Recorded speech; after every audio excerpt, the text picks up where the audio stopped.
السلام عليكم ورحمة الله وبركاته. إن الحمد لله والصلاة والسلام على رسول الله وعلى آله وأصحابه أجمعين أما بعد. ബഹുമാന്യരായ സഹോദരന്മാരെ, സഹോദരികളെ, അല്ലാഹു സുബ്ഹാനഹു വ തആലയുടെ നിയമനിർദ്ദേശങ്ങൾ പാലിക്കുവാൻ ശ്രദ്ധിക്കണം എന്നെല്ലാവരെയും ഓർമ്മപ്പെടുത്തുകയാണ്.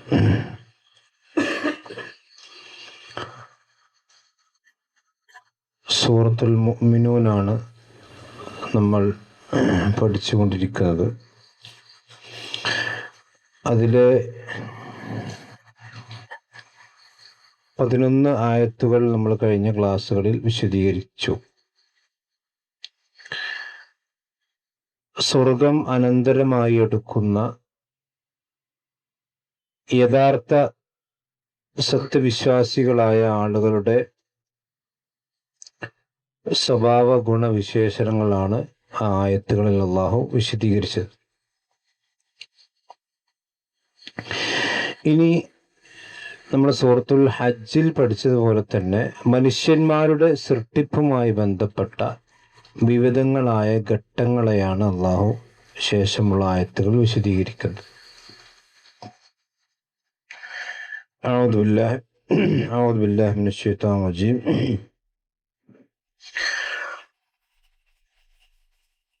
وَلَقَدْ خَلَقْنَا الْإِنسَانَ مِنْ سُلَالَةٍ مِنْ طِينٍ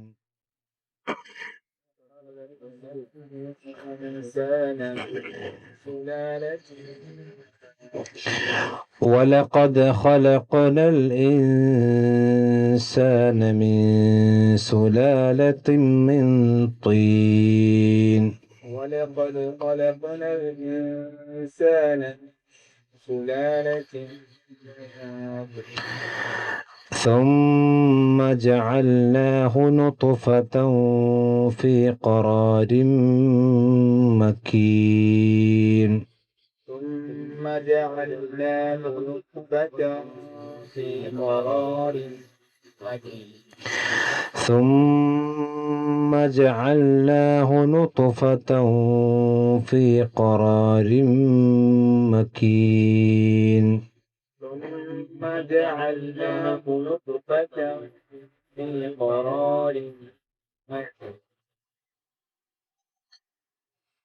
ثم خلقنا النطفة علقة فخلقنا العلقة مضغة فخلقنا المضغة عظاما ثم خلقنا المضغة علقة فخلقنا العلقة مضغة فخلقنا المضغة عظاما ثم خلقنا النطفة علقة فخلقنا العلقة مضغة فخلقنا المضغة عظاما ثم خلقنا النطفة علقة فخلقنا العلقة مضغة فخلقنا المضغة عظاما فكسونا العظام لحما ثم أنشأناه خلقا آخر فكسونا العظام لحما ثم أنشأناه خلقا آخر فكسونا العظام لحما ثم أنشأناه خلقا آخر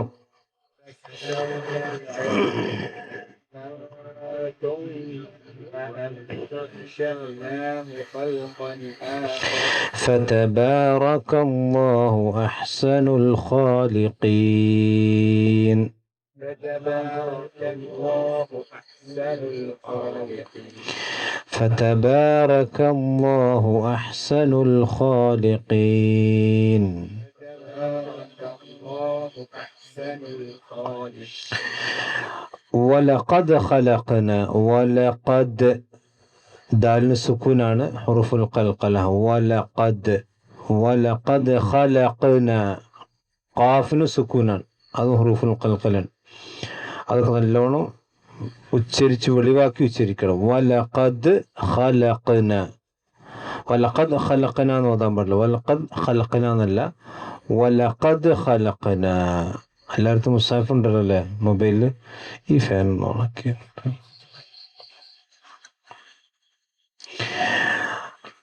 വലഖദ് ഖലഖനൽ ഇൻസാന, ഇൻസാൻ നൂന് ഇൽഹാർ, ഇവിടെ ഇൽഹാർ ചെയ്ത് ഇൻസാൻ എന്നല്ല, ഇൻസാൻ. മിൻ സുലാലത്തിൻ മിൻ സുലാലത്തിൻ എന്നുള്ള തൻവീൻ അവിടെ ഉണ്ട്. അതിനെ മീമിലേക്ക് ഇദ്ഗാം ചെയ്ത് ഗുന്നത്തോട് ഉച്ചരിക്കണം. അപ്പം മിൻ സുലാലത്തിൻ, സുലാലത്തല്ല സീനാണ്, സുലാലത്തിൻ മിൻ തീൻ, തീനല്ല ത്വീനാണ്, രണ്ട് വ്യത്യാസമുണ്ട്. ത്വീൻ.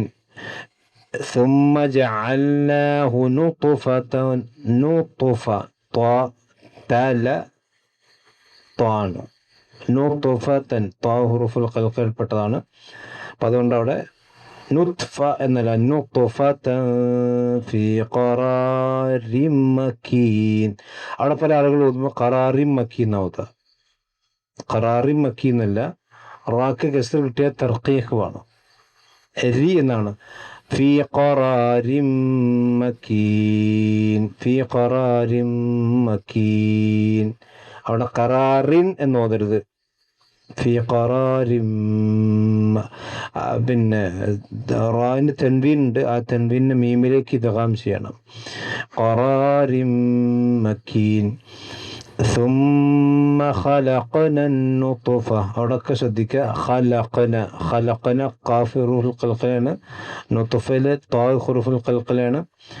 അലഖതൻ ഫഖലഖനൽ അലഖത മുദ്ഗതൻ.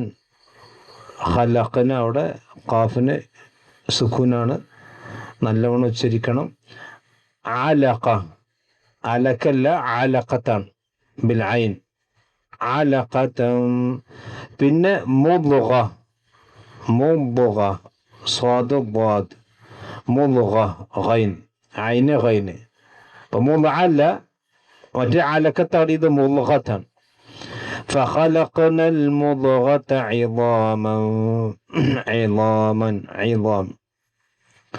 فكسونا العظام لحما ثم, പിന്നെ അൻശഅനാഹു ഖൽഖൻ ആഖറ, ഖൽഖൻ ആഖറ അല്ല, കാരണം ഹംസ അവിടെ ഇദ്ഹാറിന്റെ അക്ഷരം. ഖൽഖൻ ആഖറ ഫതബാറകല്ലാഹു അഹ്സനുൽ ഖാലിഖീൻ. അപ്പം ഇതാണ് ഓതുമ്പോൾ ശ്രദ്ധിക്കാനുള്ള കാര്യങ്ങൾ. അപ്പം ഇതിൽ അല്ലാഹു സുബ്ഹാനഹു വ തആല പറയുന്ന വിഷയം ഇതാണ്. വലഖദ് ഖലഖനൽ ഇൻസാന മിൻ സുലാലത്തിൻ മിൻ തീൻ, നിശ്ചയമായും മനുഷ്യനെ നാം തീരിൽ നിന്ന് സൃഷ്ടിച്ചിരിക്കുന്നു. തീരെന്ന് പറഞ്ഞാൽ കളിമണ്ണ് എന്നർത്ഥം. അതല്ലെങ്കിൽ പിന്നെ സാധാരണയായിക്കൊണ്ടുള്ള വിശുദ്ധ ഖുർആൻ പല സ്ഥലങ്ങളിൽ പല രൂപത്തിൽ വന്നിട്ടുണ്ട്. ഹമഇം മസ്നൂൻ എന്ന് വന്നിട്ടുണ്ട്, തീൻ എന്ന് വന്നിട്ടുണ്ട്, തുറാബ് എന്ന് വന്നിട്ടുണ്ട്. അതുപോലെ തന്നെ പിന്നെ മണ്ണിന്റെ ഇതൊക്കെ മണ്ണിന്റെ വ്യത്യസ്തമായ രൂപങ്ങളാണ്. തുറാബ് എന്ന് പറഞ്ഞാൽ പച്ചയായ മണ്ണ്, തീ എന്ന് പറഞ്ഞാൽ കുറച്ച് കളിമണ്ണ് കുറച്ചൊക്കെ ചേർന്ന മണ്ണാണ് തീ എന്ന് പറയുക. ഹമൈം മസ്നൂൻ എന്ന് പറഞ്ഞാൽ നമ്മൾ സാധാരണ ഈ മുട്ടിയാൽ ഇങ്ങനെ ശബ്ദമുണ്ടാകുന്ന മണ്ണ്, ഇപ്പം നമ്മൾ സാധാരണ ചട്ടിയൊക്കെ ഉണ്ടാക്കുന്ന രൂപത്തിലുള്ള മണ്ണ്. അപ്പോ പിന്നെ ഇവിടെ മനുഷ്യന്മാരെ നാം മണ്ണിൽ നിന്ന് സൃഷ്ടിച്ചു എന്ന് പിന്നെ പറയുന്നത് ആരെ പറ്റിയാണ്? മഹാനായ ആദം നബി അലൈഹി സ്വലാത്തു വസ്സലാമയെ സംബന്ധിച്ചാണ്. അപ്പൊ ആദം നബി അലൈഹി സ്വലാത്തു വസ്സലാമയെ അള്ളാഹു സുബ്ഹാനഹു വ തആല ഉണ്ടാക്കിയത് മണ്ണിൽ നിന്നാണ്. പിന്നെ മനുഷ്യനെ ഉണ്ടാക്കി എന്ന് വന്ന പിന്നെ വലഖദ് ഖലഖന ആദം എന്ന് പറഞ്ഞ പോരെ. വലഖദ് ഖലഖന ആദമ മിൻ സുലാലത്തിൻ മിൻ തീൻ എന്ന് പറയാതെ വലഖദ് ഖലഖനൽ ഇൻസാന. രണ്ട് മൂന്ന് കാരണങ്ങളുണ്ട്. അതിലൊന്ന് ആദം നബി അലൈഹി സ്വലാത്തു വസ്സലാമയാണ് മനുഷ്യന്റെ തുടക്കം. അപ്പൊ ഇൻസാന്റെ തുടക്കം എവിടെ നിന്നാണ്? മണ്ണെന്നാണ്. രണ്ടാമത്തത് അൽ ഇൻസാൻ എന്നുകൊണ്ട് ഉദ്ദേശിക്കപ്പെടുന്ന ആദം നബി അലൈഹി സ്വലാത്തു വസ്സലാം. അപ്പൊ അലിഫ്ലാം പലപ്പോഴും കമാലിയത്തിനെ കുറിക്കാറുണ്ട്. അലിഫ്ലാം കമാലിയത്ത് പറഞ്ഞെന്താ? കമാൽ എന്ന് പറഞ്ഞെന്താ? പൂർണ്ണത. വലഖദ് ഖലഖന അൽ ഇൻസാൻ, അൽ ഇൻസാൻ കൊണ്ട് ഉദ്ദേശിക്കപ്പെടുന്ന ആദം നബി അലൈഹി സ്വലാത്തു വസ്സലാം. അപ്പൊ ഒരു മനുഷ്യന്റെ ഏറ്റവും പൂർണ്ണ രൂപം എന്ന് പറയുന്നത് ആരാണ്? എന്നാൽ പൂർണ്ണ മനുഷ്യൻ ആരാണ്? ഒന്നാമത്തെ പൂർണ്ണ മനുഷ്യനെ സൃഷ്ടിച്ചപ്പോൾ അല്ലാഹു സുബ്ഹാനഹു വ തആല ഏറ്റവും സമ്പൂർണനായ രൂപത്തിലാണ് ആരെ സൃഷ്ടിച്ചത്? ആദം നബി അലൈഹി സ്വലാത്തു വസ്സലാം സൃഷ്ടിച്ചത്. അപ്പൊ ഏറ്റവും സമ്പൂർണനായ മനുഷ്യൻ എന്ന അർത്ഥത്തിൽ അൽ ഇൻസാൻ. ഇപ്പോ അറബി ഭാഷ പിന്നെ സെയ്ദുൻ അർ റജുൽ എന്ന് പറയും. സെയ്ദുൻ അർ റജുൽ എൻ്റെ അർത്ഥം എന്താ? സെയ്ദ് പുരുഷനാന്നല്ല, സെയ്ദാണ് ആൺകുട്ടി. ആ സെയ്ദുർ റജുൽ എന്ന് പറഞ്ഞാൽ സെയ്ദ് ആൺകുട്ടിയാന്നല്ല, സെയ്ദാണ് ആൺകുട്ടി എന്ന് പറഞ്ഞതാ. അപ്പൊ ആ റുജൂലിയത്തിൽ, ആ ആണത്തത്തിൽ പൂർണ്ണനാണ്. അതാണ്. അപ്പൊ ആദം അൽ ഇൻസാൻ എന്ന് പറഞ്ഞാൽ ആദമാണ് മനുഷ്യൻ എന്ന് പറഞ്ഞാൽ ആദം നബി മനുഷ്യൻ എന്നല്ല, സമ്പൂർണനായ. കാരണം ആദം നബി അലൈഹി സ്വലാത്തു വസ്സലാമെ അള്ളാഹു സുബ്ഹാനഹു വ തആല സൃഷ്ടിച്ചത് കഹൈഅത്തിഹി, ആദം നബിയുടെ അതേ രൂപത്തിലാണ്.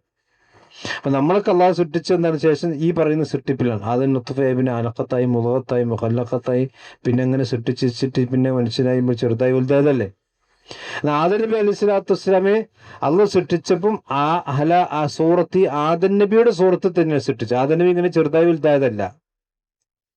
ആദം നബി നമ്മളെപ്പോലെ ചെറുതായി വലുതായതല്ല. പിന്നെ ആദം നബി ആ രൂപത്തിൽ തന്നെ സൃഷ്ടിച്ചു. സിത്തൂര ദിറാൻ, 600 മുഴം ആദം നബി അലൈഹി സ്വലാത്തു വസ്സലാം ഒക്കെ എന്തുണ്ടായിരുന്നു? 60 മുഴം നിറത്തിലുണ്ടാവും, കുറച്ച് അത്യാവശ്യം വലിപ്പുണ്ടാവും. അപ്പൊ അതായിരുന്നു ആദം നബി അലൈഹി സ്വലാത്തു വസ്സലാമിന്റെ വലുപ്പം. ആ വലുപ്പത്തിൽ തന്നെയാണ് അള്ളാഹു സൃഷ്ടിച്ചത്. അതാണ് മനുഷ്യന്റെ പൂർണ്ണ. മനുഷ്യന്മാരിൽ സ്വർഗത്തിലേക്ക് കടക്കുമ്പോഴും ഹദീസിൽ കാണും ഇതേ വലുപ്പം ഉണ്ടാകുക. നമ്മളെ സംബന്ധിച്ചിടത്തോളം നമ്മുടെ സൃഷ്ടിപ്പ് എന്താണ്? ചുരുങ്ങി വരികയാണ്. ഇപ്പൊ ആദ്യ സമുദായത്തെ കുറിച്ചൊക്കെ പറഞ്ഞവർക്ക് അന്നഹും അജാസു നഖലിൻ ഖാവിയ, ഒരു വെട്ടിട്ട് ഈന്തപ്പനമലം മരം പോലെ കിടക്കുന്നുണ്ടോ, അല്ല മരിച്ചെടുക്കുന്നുണ്ട് ആ സമുദായത്തെ നശിപ്പിച്ചപ്പോൾ. അപ്പൊ മനുഷ്യന്മാരുടെ സൃഷ്ടിപ്പിന്റെ ശരീരത്തിന്റെ രൂപവും ആയുസ്സും ഒക്കെ ചുരുങ്ങി വരികയാണ്. അപ്പൊ അതുകൊണ്ടാണ് ആദം നബി അലൈഹി സ്വലാത്തു വസ്സലാമയെ അള്ളാഹു സുബ്ഹാനഹു വ തആല സൃഷ്ടിച്ചു എന്ന് പറയാൻ കാരണം. വലഖദ് ഖലഖനൽ ഇൻസാൻ. അപ്പൊ ഇൻസാൻ എന്ന് പറഞ്ഞാൽ ആദം നബി അലൈഹി സ്വലാത്തു വസ്സലാം. ആദം നബി അലൈഹി സ്വലാത്തു വസ്സലാമയെ സൃഷ്ടിച്ച മണ്ണിനെ സംബന്ധിച്ചിടത്തോളം നമ്മൾ മുമ്പ് പറഞ്ഞിട്ടുണ്ട്. സൂറത്തു ഹജ്ജ് വിശദീകരിച്ചപ്പോൾ ഹദീസിൽ കാണാം, ഇന്നല്ലാഹ ഖലഖ ആദം മിൻ ഖബലത്തിൻ ഖബലഹ മിൻ ജമീഇൽ അർദി. അള്ളാഹു സുബ്ഹാനഹു വ തആല ഭൂമിയിൽ നിന്നാണ് ആദം നബിയെ ഉണ്ടാക്കി, ഭൂമിയിൽ നിന്ന് മണ്ണെടുത്ത്. കാരണം ആദം നബി ഉള്ളതിന്റെ മുമ്പ് എന്തുണ്ട്? ഭൂമിയില്ലേ. അപ്പൊ കാരണം ഭൂമിയിലേക്ക് വരേണ്ട സൃഷ്ടി ആയതുകൊണ്ട് ഭൂമിയിലേക്ക് തന്നെ അള്ളാഹു സുബ്ഹാനഹു ഭൂമിയിൽ നിന്ന് തന്നെ മണ്ണെടുത്തു.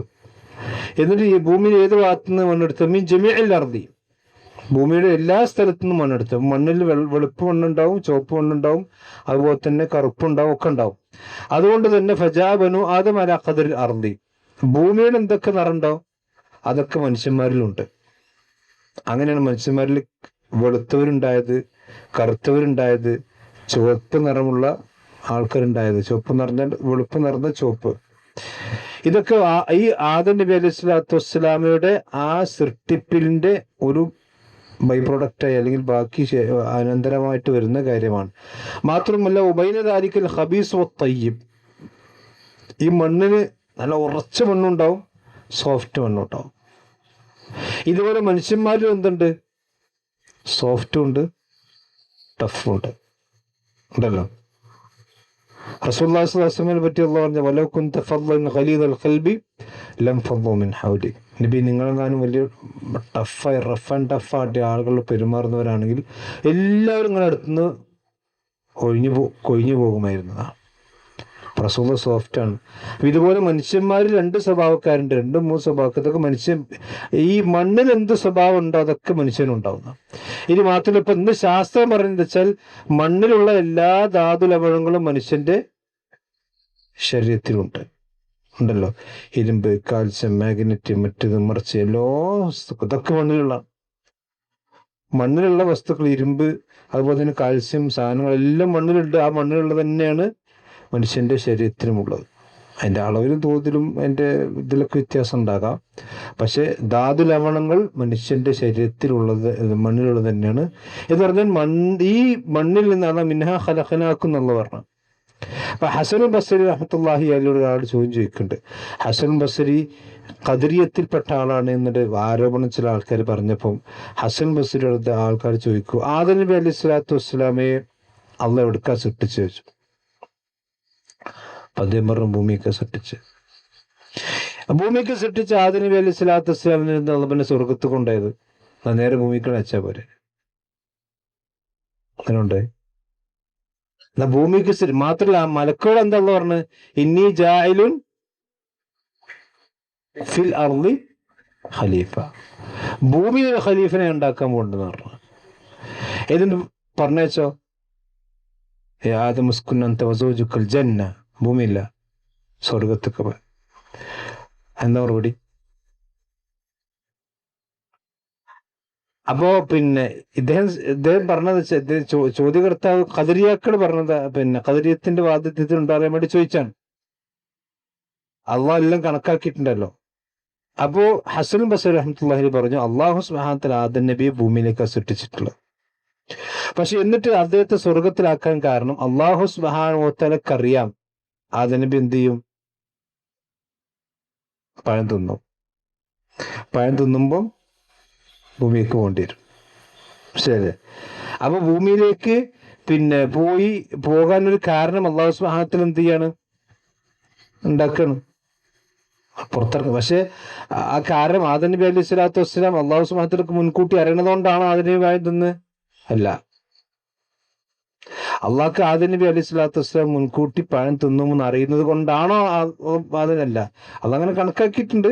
അത് തന്നെയാണ് സംഭവിക്കുക. ഇപ്പം പറഞ്ഞെന്ന് വെച്ചാൽ ഒരു മനുഷ്യനെ അള്ളാഹു സുബ്ഹാനഹു വ തആല സൃഷ്ടിച്ചത് ഭൂമിയിലേക്കാണ്.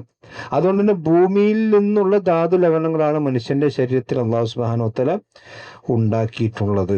അതാണ് വലഖദ ഖലഖനൽ ഇൻസാന മിൻ സുലാലത്തിൻ മിൻ തീൻ. സുലാലത്ത് എന്ന് പറഞ്ഞിട്ടുണ്ടെങ്കിൽ പിന്നെ ധാതു ലവണങ്ങൾ അല്ലെങ്കിൽ പിന്നെ വസ്തുക്കൾ എന്നൊക്കെയാണ് എൻ്റെ പിന്നെ പണ്ഡിതന്മാർ അർത്ഥം കൊടുത്തിട്ടുള്ളത്. അതായത് പിന്നെ വേറെ ചില പണ്ഡിതന്മാർ അർത്ഥം കൊടുത്തതെന്ന് വെച്ചാൽ മിൻ മനി ആദം നബി അലൈഹി സ്വലാത്തു വസ്സലാമിന്റെ മനിയിൽ നിന്നാണ് ഉണ്ടാക്കിയത് എന്നർത്ഥം കൊടുത്തിട്ടുണ്ട്. പക്ഷെ സുലാത്ത് എന്ന് പറഞ്ഞാൽ സത്ത എന്നൊക്കെയാണ് എൻ്റെ ഭാഷാപരമായിട്ടുള്ള അർത്ഥം.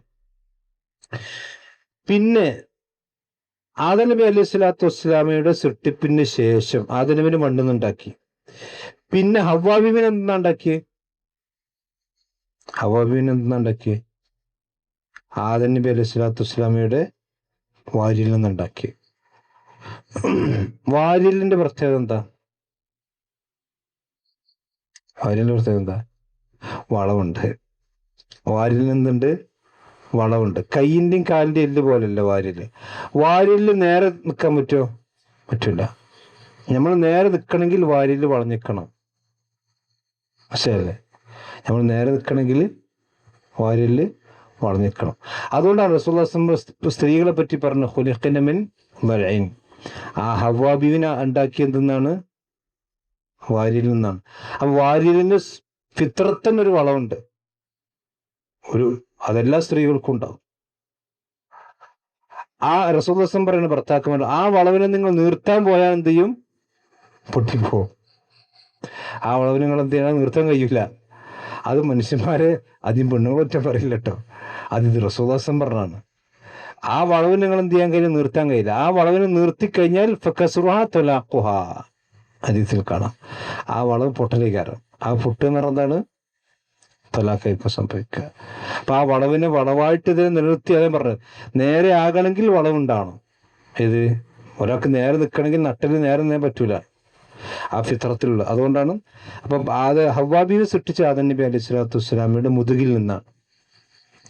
പിന്നെ ഈ ആദം നബി അലൈഹി സ്വലാത്തു വസ്സലാമയിൽ നിന്നും ഹവ്വാ ബീവിയിൽ നിന്നും ആണ് പിന്നീട് എന്ത് ചെയ്യുന്നത്? മക്കളുടെ. ആ മക്കൾ അള്ളാഹു സൃഷ്ടിച്ചത് എന്താണ്? നുത്ഫയിൽ നിന്നാണ്.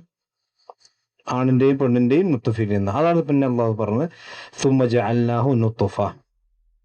പിന്നെ നാം ആ മനുഷ്യനെ എന്താക്കി? ഒരു നുത്ഫയാക്കി.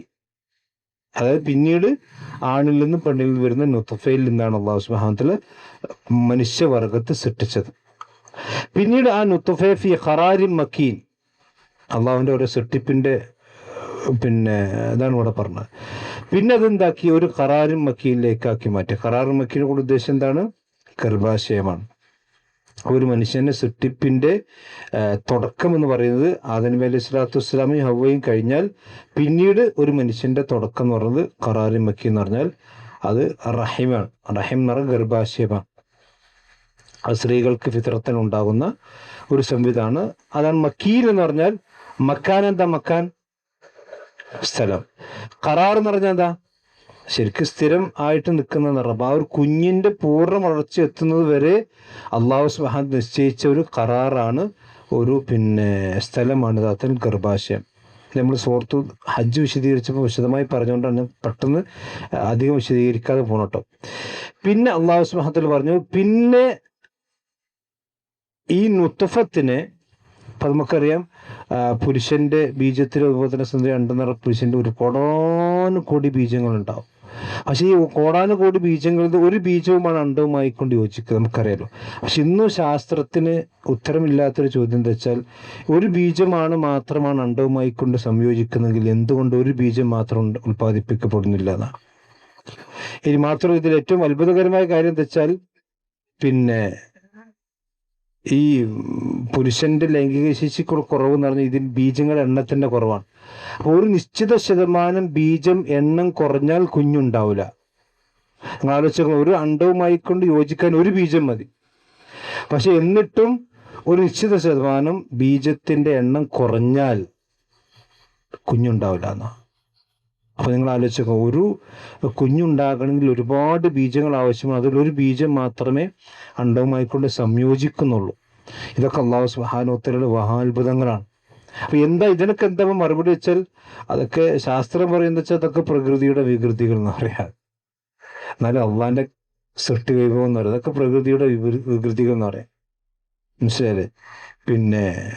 അപ്പൊ യഥാർത്ഥത്തിൽ ഇതൊക്കെ അല്ലാഹു സുബ്ഹാനഹു വ തആല മനുഷ്യന്മാർക്ക് ചിന്തിക്കാനും പഠിക്കാനും ഒക്കെയുള്ള ദൃഷ്ടാന്തങ്ങളായി പറഞ്ഞത്. അതാണ് സുമ്മ ഖലഖന നുത്ഫത അലഖതൻ. പിന്നീട് ഈ നുത്ഫത്താണ് അണ്ടവുമായി കൊണ്ട് യോജിക്കുന്നതാണ് ശരിക്കും നുത്ഫത്ത് ബീജം. അതിനെ അല്ലാഹു സുബ്ഹാനഹു വ തആല അലഖത്തായി മാറ്റും. അലഖത്ത് എന്ന് പറഞ്ഞാൽ ശരിക്ക് ഒരു രക്തപിണ്ഡം അല്ലെങ്കിൽ രക്തകഷ്ണം എന്നതിൻ്റെ അർത്ഥം. ഒരു ചെറിയ രക്തപിണ്ഡം, ആ രക്തപിണ്ഡമാക്കി മാറ്റും. അതായത് ഒരു മനുഷ്യന്റെ വളർച്ചയുടെ ഒന്നാമത്തെ ഈ നുത്ഫ കഴിഞ്ഞാൽ പിന്നെ രണ്ടാമത്തെ ഘട്ടമാണെന്ത്? അലഖത്ത് എന്ന് പറഞ്ഞു. അപ്പോ ഈ അലഖത്ത് എന്ന് പറഞ്ഞ ശരിക്ക് ഒരു രക്തപിണ്ഡം. ഇമാം മുജാഹിദ് റഹ്മത്തുള്ളാഹി പറഞ്ഞത് ചെറിയ രക്തത്തുള്ളി എന്നാണ്. ഒരു ചെറിയ രക്തപിണ്ഡമായി ചുവപ്പ് നിറമുള്ള ഒരു രക്തപിണ്ഡമായി അത് മാറും. പിന്നീട് ആ അലഖത്താണ് മുളകത്തായി മാറും. അതോടെ രക്തം മാറി മാറി മാറി വരികയാണ്. ആ രക്തപിണ്ഡമാണ് മുളകത്തായി മാറും. മുളകത്ത് എന്ന് പറഞ്ഞിട്ടുണ്ടെങ്കിൽ ശരിക്ക് ഒരു നമ്മൾ സാധാരണ ചവച്ച് നമ്മൾ ഇറച്ചി തിന്നാല് നമ്മുടെ പല്ലുകൾ പതിഞ്ഞ ഒരു ഇറച്ചി കഷ്ണം. ആ രക്തപിണ്ഡം ഒരു മാംസപിണ്ഡമായി മാറാൻ, രക്തം ഒരു ഇറച്ചിയുടെ രൂപത്തിലേക്ക്, അല്ലെങ്കിൽ മനുഷ്യന്മാർ ചവച്ച് തുപ്പിയ ഒരു ഇറച്ചിയുടെ രൂപത്തിലേക്ക് വരാം. എന്നിട്ട് ഈ മാംസ കഷ്ണമാണ് പിന്നീട് ഗർഭാശയത്തിന്റെ ഭിത്തികളിൽ അള്ളിക്കുതിച്ച് അവിടെ വളരുന്നത്.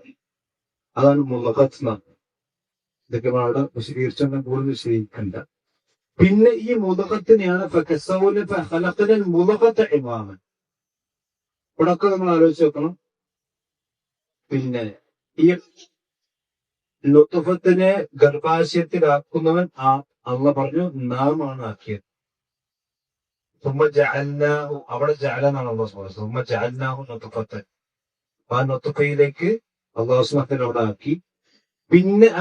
പിന്നെ പറഞ്ഞു ഖലഖന, ജഅൽന അർത്ഥത്തിലാണ് ഖലഖ. നാമാണ് നുത്ഫത്തിനെ സൃഷ്ടിച്ചത്. പിന്നെ നാമാണ് അലഖത്തിനെ സൃഷ്ടിച്ചത്. പിന്നെ നാമാണ് അലഖത്തിനെ മുളകത്താക്കി സൃഷ്ടിച്ചത്. അലക്കത്തെ മുളകത്ത്. പിന്നീട് ഫഖലഖനൽ മുളകത്തെ ഇളാമൻ, ആ മുളകത്തിന് നാം എല്ലാക്കി മാറ്റുന്നു. മനുഷ്യ ശരീരത്തില് പിന്നെ ആദ്യം ഉണ്ടാകുന്ന എല്ലേതാണ്? മനുഷ്യന്മാര് എന്തായാലും അല്ലാഹു സുബ്ഹാനഹു വ തആല അലക്കത്തായി, ആ അലക്കത്തിന് മുളകത്താക്കി, ആ മുളകത്തിന് പിന്നെ ഇളാമാക്കുന്നു. ആ ഇളാമ് ഇവന് വെച്ചിട്ട് തഫ്സീർ മറ്റൊക്കെ കാണാന്ന് വെച്ചാല് പിന്നെ ഈ ആദ്യം ഉണ്ടാകുന്ന എല്ല് നമ്മുടെ ഈ ഊരന്റെ ഈ ഭാഗത്തുനിന്നല്ല, സെൻട്രൽ. ഹദീസിൽ കാണാം കുല്ലു ജസദിൻ ആദം യബ്ല ഇല്ലാ അജ്ബുദ്ദനബി മിൻഹു യുറക്കം. എല്ലാ ഇബ്നു ആദമിന്റെ എല്ലുകളും ഒരുങ്ങി പോകും, നശിച്ചു പോകും. പക്ഷെ ഈ അജബുദ്ദനബിന്റെ ഭാഗത്തിന്, അതായത് ഒരു മനുഷ്യന് നട്ടലിന്റെ ഏറ്റവും അടിയിലുള്ള ഭാഗം, ഡെൽബോൺ. ഇപ്പൊ ഞാനൊരു കഴിഞ്ഞ 2 ആഴ്ച മുമ്പ് ഒരു ലേഖനം വായിച്ചു സമകാലിക മലയാളത്തിൽ. പിന്നെ ഇവിടെ കേരളത്തിൽ അറിയപ്പെട്ടൊരു പിന്നെ വാരികൻ. അപ്പൊ അത് ലേഖനം എന്താ വെച്ചാൽ, ഒരു മനുഷ്യന്റെ ശരീരം നമ്മൾ ദഹിപ്പിക്കുമല്ലോ, ഈ ഹിന്ദുക്കളൊക്കെ ഇലക്ട്രിക്കായിട്ടും കത്തിച്ചൊക്കെ ദഹിപ്പിക്കും. ദഹിപ്പിച്ചാലും എല്ലാ എല്ലുകളും കത്തുന്നില്ല. അതിന് ആ ലേഖനത്തിൽ പ്രത്യേകം പറഞ്ഞത് എന്താണ്? ഈ എല്ല്, ഇത് ഇവിടെ നമ്മളെ ഇതിനകത്ത് പറഞ്ഞ നട്ടലിന്റെ താഴത്തുള്ള എല്ല്, ഇത് നബി സല്ലല്ലാഹു അലൈഹി വസല്ലം പറഞ്ഞതാണ്. അതുകൊണ്ട് ആ എല്ലാണ് മനുഷ്യന്മാർ ആദ്യമായി സൃഷ്ടിക്കപ്പെടുക എന്ന്. അതായത് പിന്നെ ഇബ്നു അബ്ബാസ് റളിയല്ലാഹു അൻഹു പറയും ഫഖലഖൽ മുദഅത ഇദാമ എന്ന് പറഞ്ഞാൽ ആ ഇദാമ ഉദ്ദേശം അദ്മു സുൽബ്, നട്ടലിന്റെ ഭാഗത്തുള്ള എല്ലാം. ഇത് ഹദീത്തിൽ കൊടുക്കുകയാണ്. റസൂൽ പറയുന്ന കുല്ലു ജസദി മിൻ ആദം യബ്ല ഇല്ലാ അജ്ബദൻ, എല്ലാ എല്ലുകളും നശിച്ചു പോകും, പക്ഷെ ഈ എല്ല് നശിച്ചു പോകില്ല. മിൻഹു ഖുലിഖ, കാരണം ആ എല്ലിൽ നിന്നാണ് മനുഷ്യന്മാർ സൃഷ്ടിക്കപ്പെടുന്നത്. അപ്പൊ ആദ്യം ഉണ്ടാകുന്ന എല്ല് ഏതാണ്? ഒരിക്കലും നശിക്കാത്ത എല്ലാം. ആ നട്ടലിന്റെ അവിടുന്നാണ് മനുഷ്യന്റെ എല്ലിന്റെ വളർച്ച തുടങ്ങുന്നത്. വമിനോ യുറക്കബു, ആ എല്ലിൽ നിന്നാണ് രണ്ടാമത് മനുഷ്യൻ എന്ത് ചെയ്യുക? പുനർജീവൻ ഉണ്ടാകുക. ഇത് മനുഷ്യന്റെ വിത്ത്. അപ്പൊ എല്ലിന്റെ വിത്ത് അന്നിട്ടത് ഈ ഗർഭപാത്രത്തിൽ ഏത് എല്ലുന്നാണ്? മനുഷ്യന്റെ നട്ടലിന്റെ ഈ ചോട്ടുള്ള എല്ല്. മനസ്സിലല്ലേ? അത് അജബ് തന്നുള്ളത്. മനുഷ്യന് വാലില്ലല്ലോ. വാലുണ്ടാകുകയാണെങ്കിൽ വാല് മുളച്ചു വരാൻ പാകത്തുള്ള സ്ഥലത്തുള്ള എല്ല്. മനുഷ്യന് വാലില്ല. സാധാരണ മൃഗങ്ങൾക്ക് വാലിട്ടാണ് സ്ഥലമാണ് ഈ നട്ടലിന്റെ പിന്നെ ഇതിന്റെ ഭാഗത്തേക്കാണല്ലോ വാലുണ്ടാകുന്നത്. അപ്പൊ ഇതിൽ നിന്നാണ്, അഥവാ ഈ ഒരു എല്ലിൽ നിന്നാണ്, ഈ എല്ലാണ് ആദ്യമായിട്ട് മനുഷ്യ സൃഷ്ടിപ്പിൽ.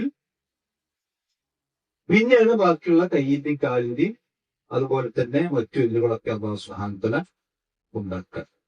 ഇനി നമുക്കറിയാം മനുഷ്യന്റെ ശരീരത്തിൽ ഒരു ഗർഭാശയത്തിൽ ഉണ്ടാകുന്ന പിന്നെ എല്ലുകൾ, ആ എല്ലുകളുടെ എണ്ണം കൂടുതലായിരിക്കും. പിന്നീട് തലച്ചോറിന്റെ എല്ലുകളൊക്കെ, പിന്നീട് അസ്ഥികൾ മനുഷ്യ ശരീരം പ്രസവിച്ച് കഴിഞ്ഞിട്ട് പിന്നീട് എല്ലിന്റെ എണ്ണം ചുരുങ്ങുന്നുണ്ട്. ഞാൻ വിശദീകരിച്ച് പോയി പറയുന്നില്ല. അപ്പൊ ഇതൊക്കെ അല്ലാഹുവിന്റെ അത്ഭുതം. നിങ്ങൾ ആലോചിച്ചൊക്കെ മനുഷ്യൻ നമ്മുടെ ഈ തലച്ചോറിന്റെ വലുപ്പം അതുപോലെ തന്നെ നമ്മുടെ കയ്യിന്റെ കാലിന്റെ എല്ലിന്റെ ഒക്കെ അവസ്ഥകൾ ഉണ്ടെങ്കിൽ ഒരിക്കലും നമുക്ക് പ്രസവിച്ച് പുറത്തു വരാൻ കഴിയില്ല. അപ്പൊ അതിനാവശ്യമായ സംവിധാനത്തിൽ അല്ലാഹു സുബ്ഹാനഹു വ തആല പദ്ധതികൾ പരസ്പരം കൂടി ഗർഭാശയത്തിൽ നിന്ന് പുറത്തേക്ക് പോകുന്ന സംവിധാനങ്ങളൊക്കെ അല്ലാഹു സുബ്ഹാനഹു വ തആല ഉണ്ടാക്കുക. അതാണ് ഇബാദത്ത് എന്ന് പറയുന്നത്. അപ്പൊ ആ എല്ലിൽ നിന്നാണ് പിന്നെ എല്ലാം.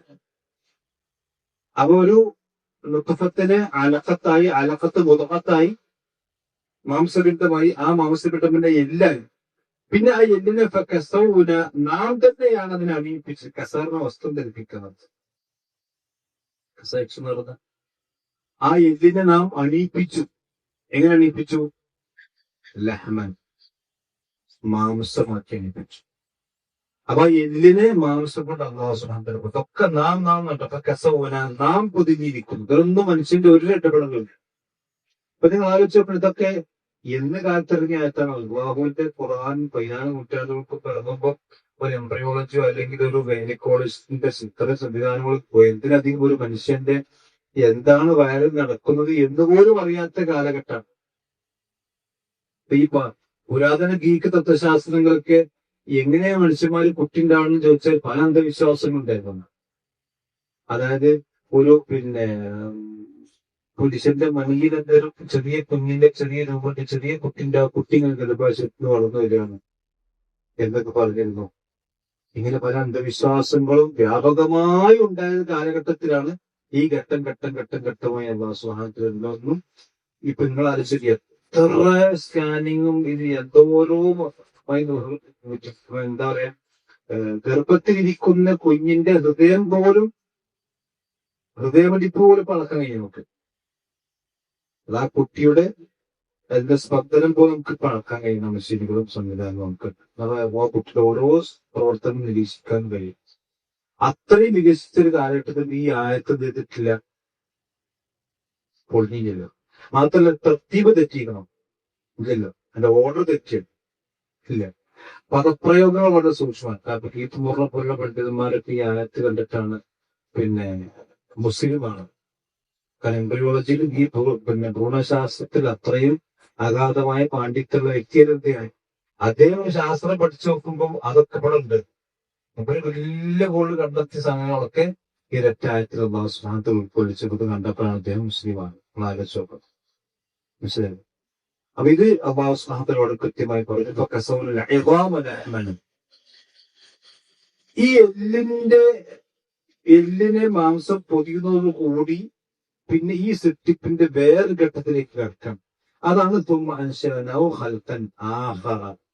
ഈ എല്ലിനെ മാംസം പൊതിയുന്നതോടുകൂടി പിന്നീട് നാം അതിനെ നോക്കുക. അപ്പൊ 3 പ്രയോഗങ്ങളാണ് പറഞ്ഞത്. ജഅൽനാഹു എന്ന് പറഞ്ഞു, ജഅല തുഫത്തൻ പറഞ്ഞു, പിന്നത്തെ ഖലഖ പറഞ്ഞു.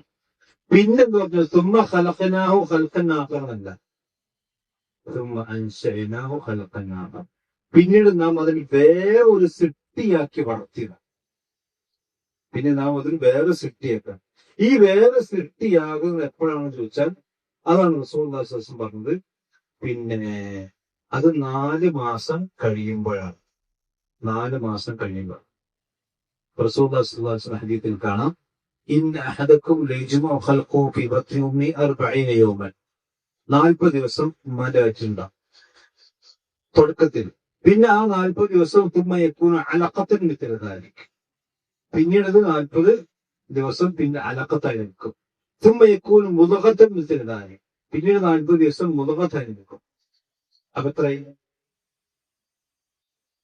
120 ദിവസം. 120 എത്ര മാസമായി? 4 12. എത്ര മാസമായി? 4 മാസമായി. അപ്പൊ 4 മാസമായി കഴിഞ്ഞാൽ സുമ്മയുറുസിലു ഇലൈഹിൽ ഈ 4 മാസം കൂടെ കണ്ടോ. ആദ്യം നൊത്തുപ്പ്, പിന്നെ നൊത്തുണ്ട്, പിന്നെ അലക്കത്തുണ്ട്, പിന്നെ മുതക്കത്തുണ്ട്, പിന്നെ എവാമായ അവസ്ഥ. ഈ 4 ഘട്ടം, ഈ 4 ഘട്ടങ്ങളും 4 മാസങ്ങളാണ് നടക്കുക. ഈ 4 മാസം കഴിഞ്ഞാൽ തുമ്മ അൻശഅനാഹു ഖൽഖൻ ആഖറ. ഈ 4 മാസം കഴിഞ്ഞാൽ പിന്നെ ഈ കുട്ടിക്ക് വേറെ ഹുക്കുമാണ്. പിന്നെ ഈ വസ്തുവിന് എന്താണ്? അതാണ് ഖൽഖുൻ ആഖർ എന്ന് പറഞ്ഞാൽ ഇതുവരെയുള്ള ഖൽഖല്ല, ഈ 4 മാസം കഴിഞ്ഞാലുള്ള ഖൽഖ് മൊത്തം മാറാം. സൃഷ്ടിപ്പിന്റെ ഒരു മൊത്തം ഹുക്മെന്നെ മാറാം. അന്ന് പിന്നെ അൻശഅനാഹു ഖൽഖൻ ആഖർ. അതാണ് റസൂലുള്ളാഹി പറഞ്ഞത്. അപ്പൊ ഈ 4 മാസം കഴിഞ്ഞ് തുമ്മ യുർസിലു ഇലൈഹിൽ മലക് ഫയൻഫഖു ഫീഹി റൂഹ് വയഉമറു ബി4 കലിമാത്തിൻ. അങ്ങനെയാണ് 4 മാസം കഴിയുമ്പോഴാണ് അതിലേക്ക് റൂഹിനെ ഊതപ്പെടുന്നത്. റൂഹ് ഊതപ്പെടുക എന്ന് പറഞ്ഞാൽ അപ്പൊ ഈ 4 മാസം വരെയുള്ള കുട്ടിക്ക് ജീവനുണ്ടോ?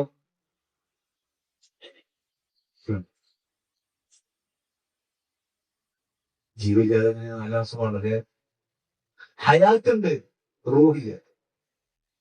ഹയാത്തുണ്ട്, റൂഹില്ല. അപ്പൊ അതുകൊണ്ട് തന്നെ അതുകൊണ്ടാണ് ഹയാത്തുള്ളതും പിന്നെ റൂഹുള്ളതുമായ ജീവികൾക്ക് വേറെ നോക്കുമ്പോൾ ഹയാത്ത് ഉണ്ട്, പക്ഷെ റൂഹില്ലാത്ത ജീവികൾക്ക് വേറെ നോക്കുമ്പോൾ മനസ്സിലായി. മരങ്ങൾക്ക് ജീവനില്ലേ?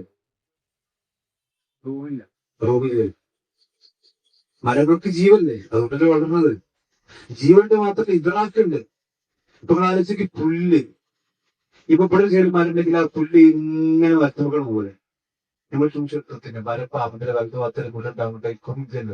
ഒരു തെങ്ങ് ഇവിടെ തെങ്ങ് വെച്ചൊക്കെ തെങ്ങനെ അവിടെ ഇങ്ങനെ പോകും ഇല്ലേ? ഇവിടെ കുഴിച്ചിട്ട് അപ്പുറത്ത് ഇവിടെ വെള്ളം വെച്ചിട്ട് അവിടെ തെങ്ങ് വെച്ചിട്ടിരിക്കുകയാണ്. ആ തെങ്ങിന്റെ പേര് ഇങ്ങനെ വീഴും. കാര്യപർവ്വതം അതിനൊക്കെ ഹയാത്തുണ്ട്, പക്ഷെ എന്തില്ല, റൂഹില്ല. അപ്പൊ ഈ 4 മാസം വരെ കുഞ്ഞിന് എന്തുണ്ട്? ഹയാത്തുണ്ട്. 4 മാസം കഴിയുമ്പോഴാണ് എന്തുണ്ട്? റൂഹ് വരും. ആ റൂഹ് ഒന്നുകൂടിയാണ് കുഞ്ഞിന് മനുഷ്യന്റെ ഹുക്കുമിലേക്ക് മാറുന്നത്. അതുകൊണ്ട് 4 മാസത്തിനുള്ളിൽ ഒരു കുഞ്ഞ് ഗർഭം മനസ്സിൽ പോവുകയോ മറ്റൊക്കെ ചെയ്താൽ ആ കുട്ടിക്ക് എന്തില്ല? മനുഷ്യന്റെ ഹുക്കുമില്ല. ആ കുട്ടിയെ കുളിപ്പിക്കേണ്ട ആവശ്യമില്ല. ആ കുട്ടിയെ അതിന് ചിലപ്പോ അബോർഷൻ അല്ലെങ്കിൽ അബോർഷൻ അല്ല, പിന്നെ പ്രസവിപ്പിച്ചിട്ട് എന്ത് ചെയ്യാം? ഒരു തുണി പോയിട്ട് പറമ്പിലൂടെ കുഴിച്ചിട്ടാണ്. അപ്പൊ സാധാരണ ഒരു മാംസം എങ്ങനെ കുഴിച്ചിട്ട് അങ്ങനെ കുഴിച്ചിട്ടാൽ മതി. ഇതിന് മനുഷ്യന്റെ ഹുക്കുമില്ല. പക്ഷെ 4 മാസം കഴിഞ്ഞാൽ മനുഷ്യനോ ഹൽക്കന്നാഹർ വേറെ സൃഷ്ടി ചെയ്യും. വേറെ സൃഷ്ടി ചെയ്യുന്ന പറഞ്ഞാൽ മനുഷ്യന്റെ ഹുക്കുമ കിട്ടി. ഈ ജീവികൾക്ക് ജീവികൾക്ക് പിന്നെ റൂഹുണ്ട് വെച്ചാൽ റൂഹുണ്ട്, പക്ഷെ മനുഷ്യന്റെ റൂഹത്ത് വ്യത്യസ്തമാണ്. അതുകൊണ്ടാണ് അവർ ആദരിക്കണം, ബഹുമാനിക്കണം, അവർ കൊല്ലാൻ പാടുന്നൊക്കെ പറഞ്ഞത്.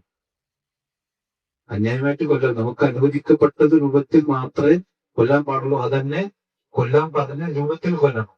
റൂഹ് പെട്ടെന്ന് പോകണം. ശരി. പിന്നെ അപ്പൊ ഈ റൂഹുള്ള മനുഷ്യനായി മാറുന്നത് 4 മാസം കഴിയുമ്പോഴാണ്. അതാണ് ഹൽക്കുൻ ആഖർ എന്ന് പറയുന്നത്.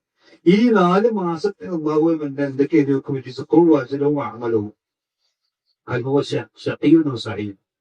4 കാര്യം എഴുതിക്കും. ഒരാദ്യം ചെയ്യുന്ന റിസ്ഖാണ്, ഭക്ഷണം. അപ്പോ അവൻ ഭൂമിയിൽ എത്ര വെള്ളം കുടിക്കും, എത്ര അരി തിന്നും, എത്ര പിന്നെ ഭക്ഷണം കഴിക്കും, എല്ലാം എത്ര ദിവസം കഴിക്കും. പിന്നെ അവന്റെ അജല്, അവന്റെ പിന്നെ അവധി, ഏത് കാലം വരെ ജീവിക്കും, അവന്റെ അമലെന്തായിരിക്കും, അവൻ സ്വർഗത്തിലേക്കാണോ നരകത്തിലേക്കാണോ, അതൊക്കെ അല്ലാഹു സുബ്ഹാനഹു വ തആല മലക്കിനോട് എഴുതി വെക്കും. എന്നിട്ട് പ്രവാചകൻ സുവസം പറയാം, ഫവല്ലദീ ലാ ഇലാഹ ഗൈറുഹു, പടച്ചോനെ തന്നെയാണ് സത്യം. ഇന്ന അഹദക്കും ലയഅമലു ബിഅമലി അഹ്ലിൽ ജന്ന ഹത്താ മാ യകൂനു ബൈനഹു വബൈന ഇല്ലാ ദിറാ ഫയസ്ബിഖു അലൈഹി കിതാബ്. ഈ ഒരു പക്ഷെ അല്ലാഹു സുബ്ഹാനഹു വ തആല ഗർഭത്തിൽ അവൻ എഴുതി വെച്ചിട്ടുണ്ടാകും ഇവൻ നരകത്തിലേക്ക് പോകേണ്ട ആളായിരിക്കും, നമ്മൾ നരകാവകാശിയാണെന്നാണ് അള്ളാഹ് എഴുതി വെച്ചിട്ടുണ്ട്. പക്ഷെ എന്റെ ജീവിത കാലഘട്ടത്തിൽ ആദ്യത്തിലൊക്കെ എന്ത് ചെയ്യും? അവൻ സ്വർഗത്തിലേക്ക് പോകേണ്ട ആളുകൾ ഇങ്ങനെ ചെയ്യും.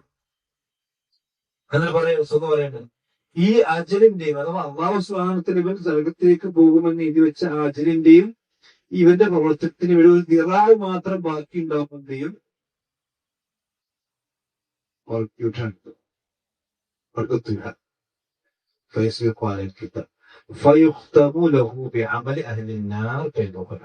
അവസാനത്തെ ജീവിതകാലം ചെയ്യും. അവസാനത്തില് നരകാവകാശികളുടെ പ്രവർത്തനത്തിൽ അവൻ ഏർപ്പെടുകയും അങ്ങനെ അവൻ നരകത്തിലേക്ക് പോയി. ഇത് തിരിച്ചുകൊണ്ട് ഒരു മനുഷ്യൻ സ്വർഗാവകാശം നമ്മൾ എഴുതി വെക്കുകയും തുടക്കത്തിലൊക്കെ അല്ലാഹു സുബ്ഹാനഹു വ തആല അയാളെ ധിക്കരിച്ച് ഭയങ്കര തോന്നിയാശയം നടക്കും. അവസാന കാലം വരുമ്പോൾ ചിലപ്പോൾ ദീനിലേക്ക് തന്നെ തിരിച്ചു വന്ന് മുസ്ലിം ആയിക്കൊണ്ട് നിൽക്കും. ഇപ്പൊ ഡോക്ടർ ഉസ്മാൻ സാഹിബ് റഹിമഹുല്ലാ അത് ഈ കേരളത്തിൽ യുക്തിവാദി പ്രസ്ഥാനം ഉണ്ടാക്കാൻ വേണ്ടി രാവും പകലും ഓടിയാണ് നിർത്തിയത്. രാവും പകലും ഓടി അല്ലാഹു സുബ്ഹാനഹു വ തആല അദ്ദേഹത്തിന്റെ അവസാന കാലഘട്ടത്തിൽ അദ്ദേഹത്തെ തിരിച്ചുകൊണ്ടുവന്നു, ഇസ്ലാമിലേക്ക് തിരിച്ചുകൊണ്ടുവന്നു. ഈ ഇസ്ലാമിന് വേണ്ടി ഓടിച്ചാടി നടന്നിരുന്ന പല ആളുകളും നൗദുബില്ല അവസാന കാലത്ത് എന്ത് ഇസ്ലാമിന് പോയി ചെയ്തിട്ടുണ്ട്.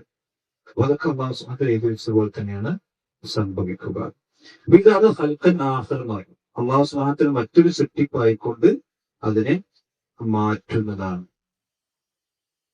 പിന്നെ ഈ സൃഷ്ടിപ്പിന്റെ ശേഷം അല്ലാഹു സുബ്ഹാനഹു ഇതൊരു മനുഷ്യന്റെ വിധിയായിട്ട്. ഇതുകൊണ്ടാണ് 4 മാസം കഴിഞ്ഞ ഒരു കുട്ടിയെ സംബന്ധിച്ചിടത്തോളം മനുഷ്യന്റെ ഹുക്കം വരുന്നത്. ഇനി ഇതിന്റെ ഇടയ്ക്ക് പിന്നെ ഇതിനുള്ള ചില മസാലകളും വിഷയത്തിലുള്ള ചില പിന്നെ മസാലകൾ അതിലൊന്നെന്താ വെച്ചാല്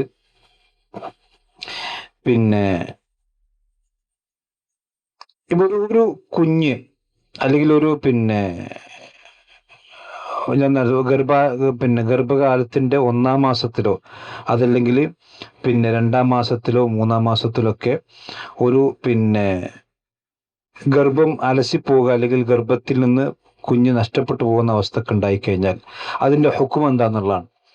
അതിലിപ്പോ ഒന്നെന്ന് വെച്ചാല് ഫഇദാ സഖത ഖബ്ല 80 യൗമൻ ലം യളഹർ ഫീ ഖൽഖ, അതിൽ 80 ദിവസത്തിന്റെ മുമ്പാണ് ഈ ഗർഭം അലസിപ്പോയതെങ്കിൽ ലാ യകൂൻ നഫസൻ, അതിലെന്തില്ല ആത്മാവും കാര്യങ്ങളൊന്നും ഉണ്ടാവില്ല. അതുകൊണ്ട് തന്നെ ആ കുട്ടിയെ സംബന്ധിച്ചിടത്തോളം നിസ്കരിക്കുകയോ അല്ലെങ്കിൽ അങ്ങനത്തെ വസ്തുക്കളൊന്നും ചെയ്യേണ്ട അവസ്ഥ ഒരിക്കലും ഉണ്ടാവുകയില്ല. ഇവിടെ നമ്മൾ മനസ്സിലാക്കേണ്ടത് വെച്ചാൽ ഇനി 1 മാസമാണെങ്കിലും 2 മാസമാണെങ്കിലും 3 മാസമാണെങ്കിലും അതൊരു മനുഷ്യന്റെ ഹുക്മ ഇല്ലെങ്കിൽ പോലും ആ ഗർഭം അലസിപ്പിക്കാൻ അത് അനുവാദമല്ല. മനസ്സിലല്ലേ? കാരണം അത് വളർന്നു വരുന്നൊരു മനുഷ്യ കുഞ്ഞാൻ, ആ മനുഷ്യ കുഞ്ഞിന്റെ ഹുക്കം ഉണ്ടായില്ല എന്നുള്ളത് വേറെ കാര്യം. മനസ്സിലല്ലേ? അപ്പൊ ഏതുപോലെ ചോദിച്ചാൽ ഒരു കുട്ടിക്ക് പ്രായപൂർത്തിയാകണം എപ്പോഴാണ്? പ്രായപൂർത്തി എപ്പോഴാണ്? ഒന്നുകിൽ 15 വയസ്സാകുക, അല്ലെങ്കിൽ പെൺകുട്ടികളാണെങ്കിൽ അവർക്ക് മെൻസസ് ഉണ്ടാകുക. അതാണല്ലോ പ്രായപൂർത്തിയുടെ ലക്ഷണം എന്ന് പറഞ്ഞു. പക്ഷെ ഈ പ്രായപൂർത്തി എത്തിയെങ്കിൽ അവനെ സംബന്ധിച്ചിടത്തോളം എല്ലാ കാര്യങ്ങളും നിർബന്ധമാവുകയും അതുപോലെ തന്നെ ഇസ്ലാമിന്റെ വിധികളൊക്കെ ബാധകമാകുള്ളൂ. പക്ഷെ അതിന്റെ അർത്ഥം എന്താ വെച്ചാൽ അതിന് മുമ്പ് ഓനെല്ലാം അനുവദനീയാണെന്നാണോ? അല്ലല്ലോ. അപ്പൊ നമ്മൾ ചില ആൺകുട്ടികൾക്കൊക്കെ സ്വർണ്ണം ഇട്ട് കൊടുക്കും, ചില വാപ്പാരന്മാരൊക്കെ. ഓനിപ്പോ എന്താ പറയാ, ചെറിയ കുട്ടിയല്ലേ, എന്നാ പിന്നെ കുറച്ച് കള്ളുകൊണ്ട് കൊടുത്താൽ കുറച്ച് MDMA കണ്ട് കൊടുക്കുക. ഓനിപ്പോ ഏതായാലും ഇതൊന്നും ബാധകമല്ലല്ലോ, ആസ്വദിക്കണപ്പോഴും ആസ്വദിച്ചോട്ടെ. അതല്ല ഇസ്ലാമിന്റെ വിധി. അപ്പൊ ഒരു ഗർഭത്തിലിരിക്കുന്ന കുഞ്ഞിനെ DNC ചെയ്യുക, അതുപോലെ തന്നെ ഗർഭഛിദ്രം നടത്തുക എന്നുള്ളത് ഒരിക്കലും ജായിസല്ല. അതിനൊക്കെ എന്താ വെച്ചാൽ വളരെയധികം കുറ്റുണ്ടാവും. ഇനി മാത്രമല്ല, ഈ 4 മാസം കഴിഞ്ഞതിന് ശേഷമാണെങ്കിൽ അത് നിർബന്ധമായിട്ടും എന്ത് ചെയ്യണം, മറ്റേ തൗബ ചെയ്താൽ മതി. ഇത് 4 മാസത്തിന് മുമ്പാണെങ്കിൽ. പക്ഷെ 4 മാസത്തിന് ശേഷമാണെങ്കിൽ അയാളൊരു മനുഷ്യനെ കൊന്ന ഹുക്കുമാണ് അയാൾക്ക്. ഒരു മനുഷ്യനെ കൊന്ന എന്ത് ചെയ്യണം? അതിന്റെ അബദ്ധത്തിൽ അറിവില്ലായ്മ കൊണ്ട് മനഃപൂർവ്വം കൊന്ന അവനെ കൊല്ലണം എന്നാണ്. ഈ അറിവില്ലായ്മ കൊണ്ട് കൊന്നാൽ അയാൾ എന്താ കഫാറത്ത് കൊടുക്കണ്ടേ? ഒരു അടിമനെ മോചിപ്പിക്കണം. ഒരു അടിമനെ മോചിപ്പിക്കുന്ന ഏകദേശം 25 പവൻ സ്വർണം അയാൾ സ്വതക്ക കൊടുക്കേണ്ടി വരും. 25 പവൻ സ്വർണം. മനസ്സിലായോ? ഈ ഇന്നത്തെ കാൽക്കുലേഷനിൽ ഏകദേശം ആ ഒരു അളവുണ്ടാവും. ഇതൊക്കെ നമ്മൾ മുസ്ലിം സമുദായത്തിൽപ്പെട്ട ആളുകൾ ഒരു ഡോക്ടർ പറഞ്ഞിട്ടുണ്ടാവും, കുട്ടി ഇങ്ങനെയാണ്, കുട്ടിക്ക് ബുദ്ധിയില്ല, അതുകൊണ്ട് DNC ചെയ്താൽ അറിയാം. ആ ഡോക്ടറാണോ തീരുമാനിക്കേണ്ടത്? കുട്ടിക്ക് ബുദ്ധിയില്ലെങ്കിൽ ബുദ്ധിയില്ലാത്ത കുട്ടിയെ നമ്മൾ സ്വീകരിക്കണം. മനസ്സിലല്ലേ? ഇങ്ങനെ നോക്കുകയാണെങ്കിൽ അപ്പൊ ഇനി ആ കുട്ടിക്ക് ഭാരം ഉണ്ടാവും. കുട്ടിക്ക് ഒരുപാട് പൈസ ചിലവാക്കേണ്ടി വരും, കുട്ടി വളർച്ചുണ്ടാവില്ല, നിങ്ങൾക്ക് ഒരു ഭാരവും. അങ്ങനെ നോക്കുകയാണെങ്കിൽ അതുമില്ല, നമ്മൾ കാത്തിരക്ഷിക്കട്ടെ. നമുക്ക് 10 വയസ്സുള്ള കുട്ടി ഒരു ആക്സിഡന്റ് ആയി കുട്ടി, ആ കുട്ടിക്ക് ഒന്നിനും കഴിയണില്ല, അവൻ കിടന്നോടത്ത് കിടക്കാണ്, മൂത്രമൊക്കെ ബെഡിലാണ് കുട്ടിക്ക്. നമ്മളെന്താ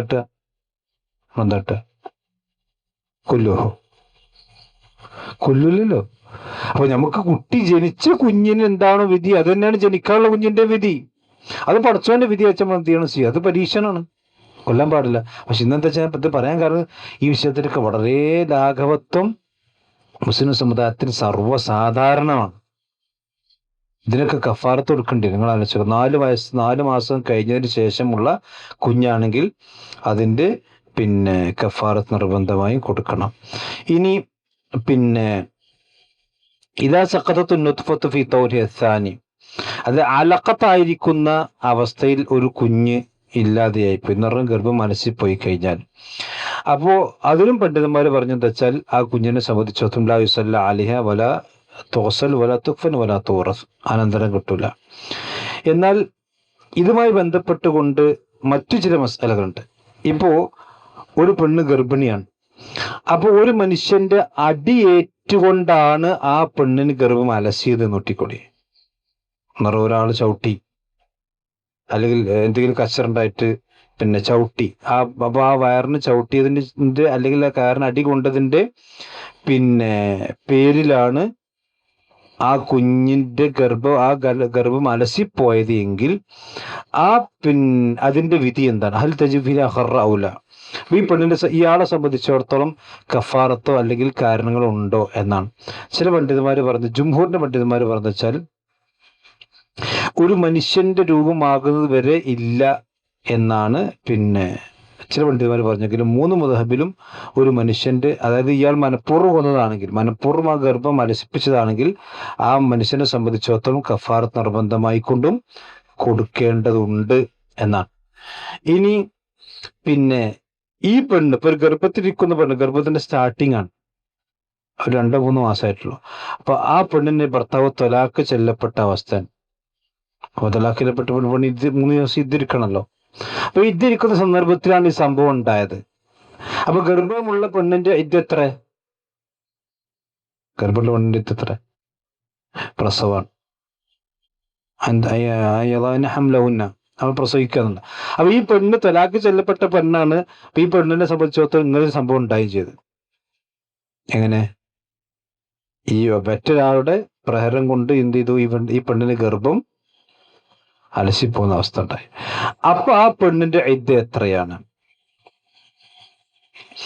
അപ്പോ പണ്ഡിതന്മാര് പറഞ്ഞു വെച്ചാൽ ഇമാം ജുംഹൂറിന്റെ അഭിപ്രായം, ഈ പെണ്ണിന്റെ ഇദ്ദ ഗർഭം അലസിപ്പോയെന്നുള്ള സ്വാഭാവികമായിക്കൊണ്ട് പോയതല്ല. അതുകൊണ്ട് തന്നെ ഏറ്റവും ചുരുങ്ങിയത് 3 മാസമെങ്കിലും എന്ത് ചെയ്യണം? ഈ പെണ്ണ് ഇത്തിരിക്കണം. തലാഖിൻ്റെതാണെങ്കിൽ 3 മാസമെങ്കിലും ഇത്തിരിക്കണം. ഇനി അതേ ഈ പറയപ്പെട്ട 3-ാം ഘട്ടം അഥവാ 3-4 മാസത്തിന് ശേഷമുള്ളതാണെങ്കിൽ എല്ലാ മനുഷ്യന്റെ ഹുക്കുമുകളും ആ ഇതിനെന്താണ്? ബാധകമാണ്. ഇത് പണ്ഡിതന്മാർക്കിടെ എന്തില്ല? ഒരു എതിരഭിപ്രായവുമില്ല. എന്ന് പറഞ്ഞാൽ 7 മാസമായ കുട്ടിയാണെങ്കിൽ ആ കുട്ടിയെ നമ്മൾ എന്ത് ചെയ്യണം? ഹോസ്പിറ്റലിൽ നിന്ന് വാങ്ങണം, പ്രസവിപ്പിച്ച് അതിനെ മയ്യത്ത് കുളിപ്പിച്ച് കഫൻ ചെയ്ത് മുസ്ലിമീങ്ങളെ മറമാടുന്ന ഖബർസ്ഥാനിൽ മറമാടുകയും മയ്യത്തിസ്കരിക്കും വേണം. ആ കുട്ടിക്ക് പേരിടണം. അക്കീക്ക് ഇറക്കാൻ കഴിയുമെങ്കിൽ ആ കുട്ടിക്ക് അക്കീക്ക് ഇറക്കണം. മനസ്സിലല്ലേ? ആ കുഞ്ഞിന് അക്കീക്ക് ഇറക്കാൻ കഴിയുമെങ്കിൽ അക്കീക്ക് ഇറക്കണം. ആ കുട്ടിക്ക് പേരിടണം. ആ കുഞ്ഞിന് പേര് ഇടുകയും വേണം. ഇതൊക്കെ പണ്ഡിതന്മാര് പറഞ്ഞതാണ്. ഇനി മാത്രം ഇതിൽ വേറെ വിഷയമുണ്ട്.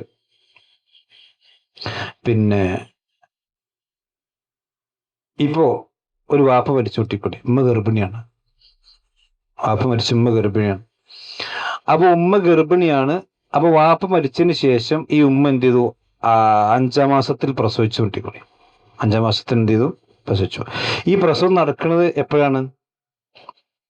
വാപ്പ മരിച്ച് കുറച്ച് ദിവസം കഴിഞ്ഞിട്ടാണ് കുട്ടിക്കുട്ടി.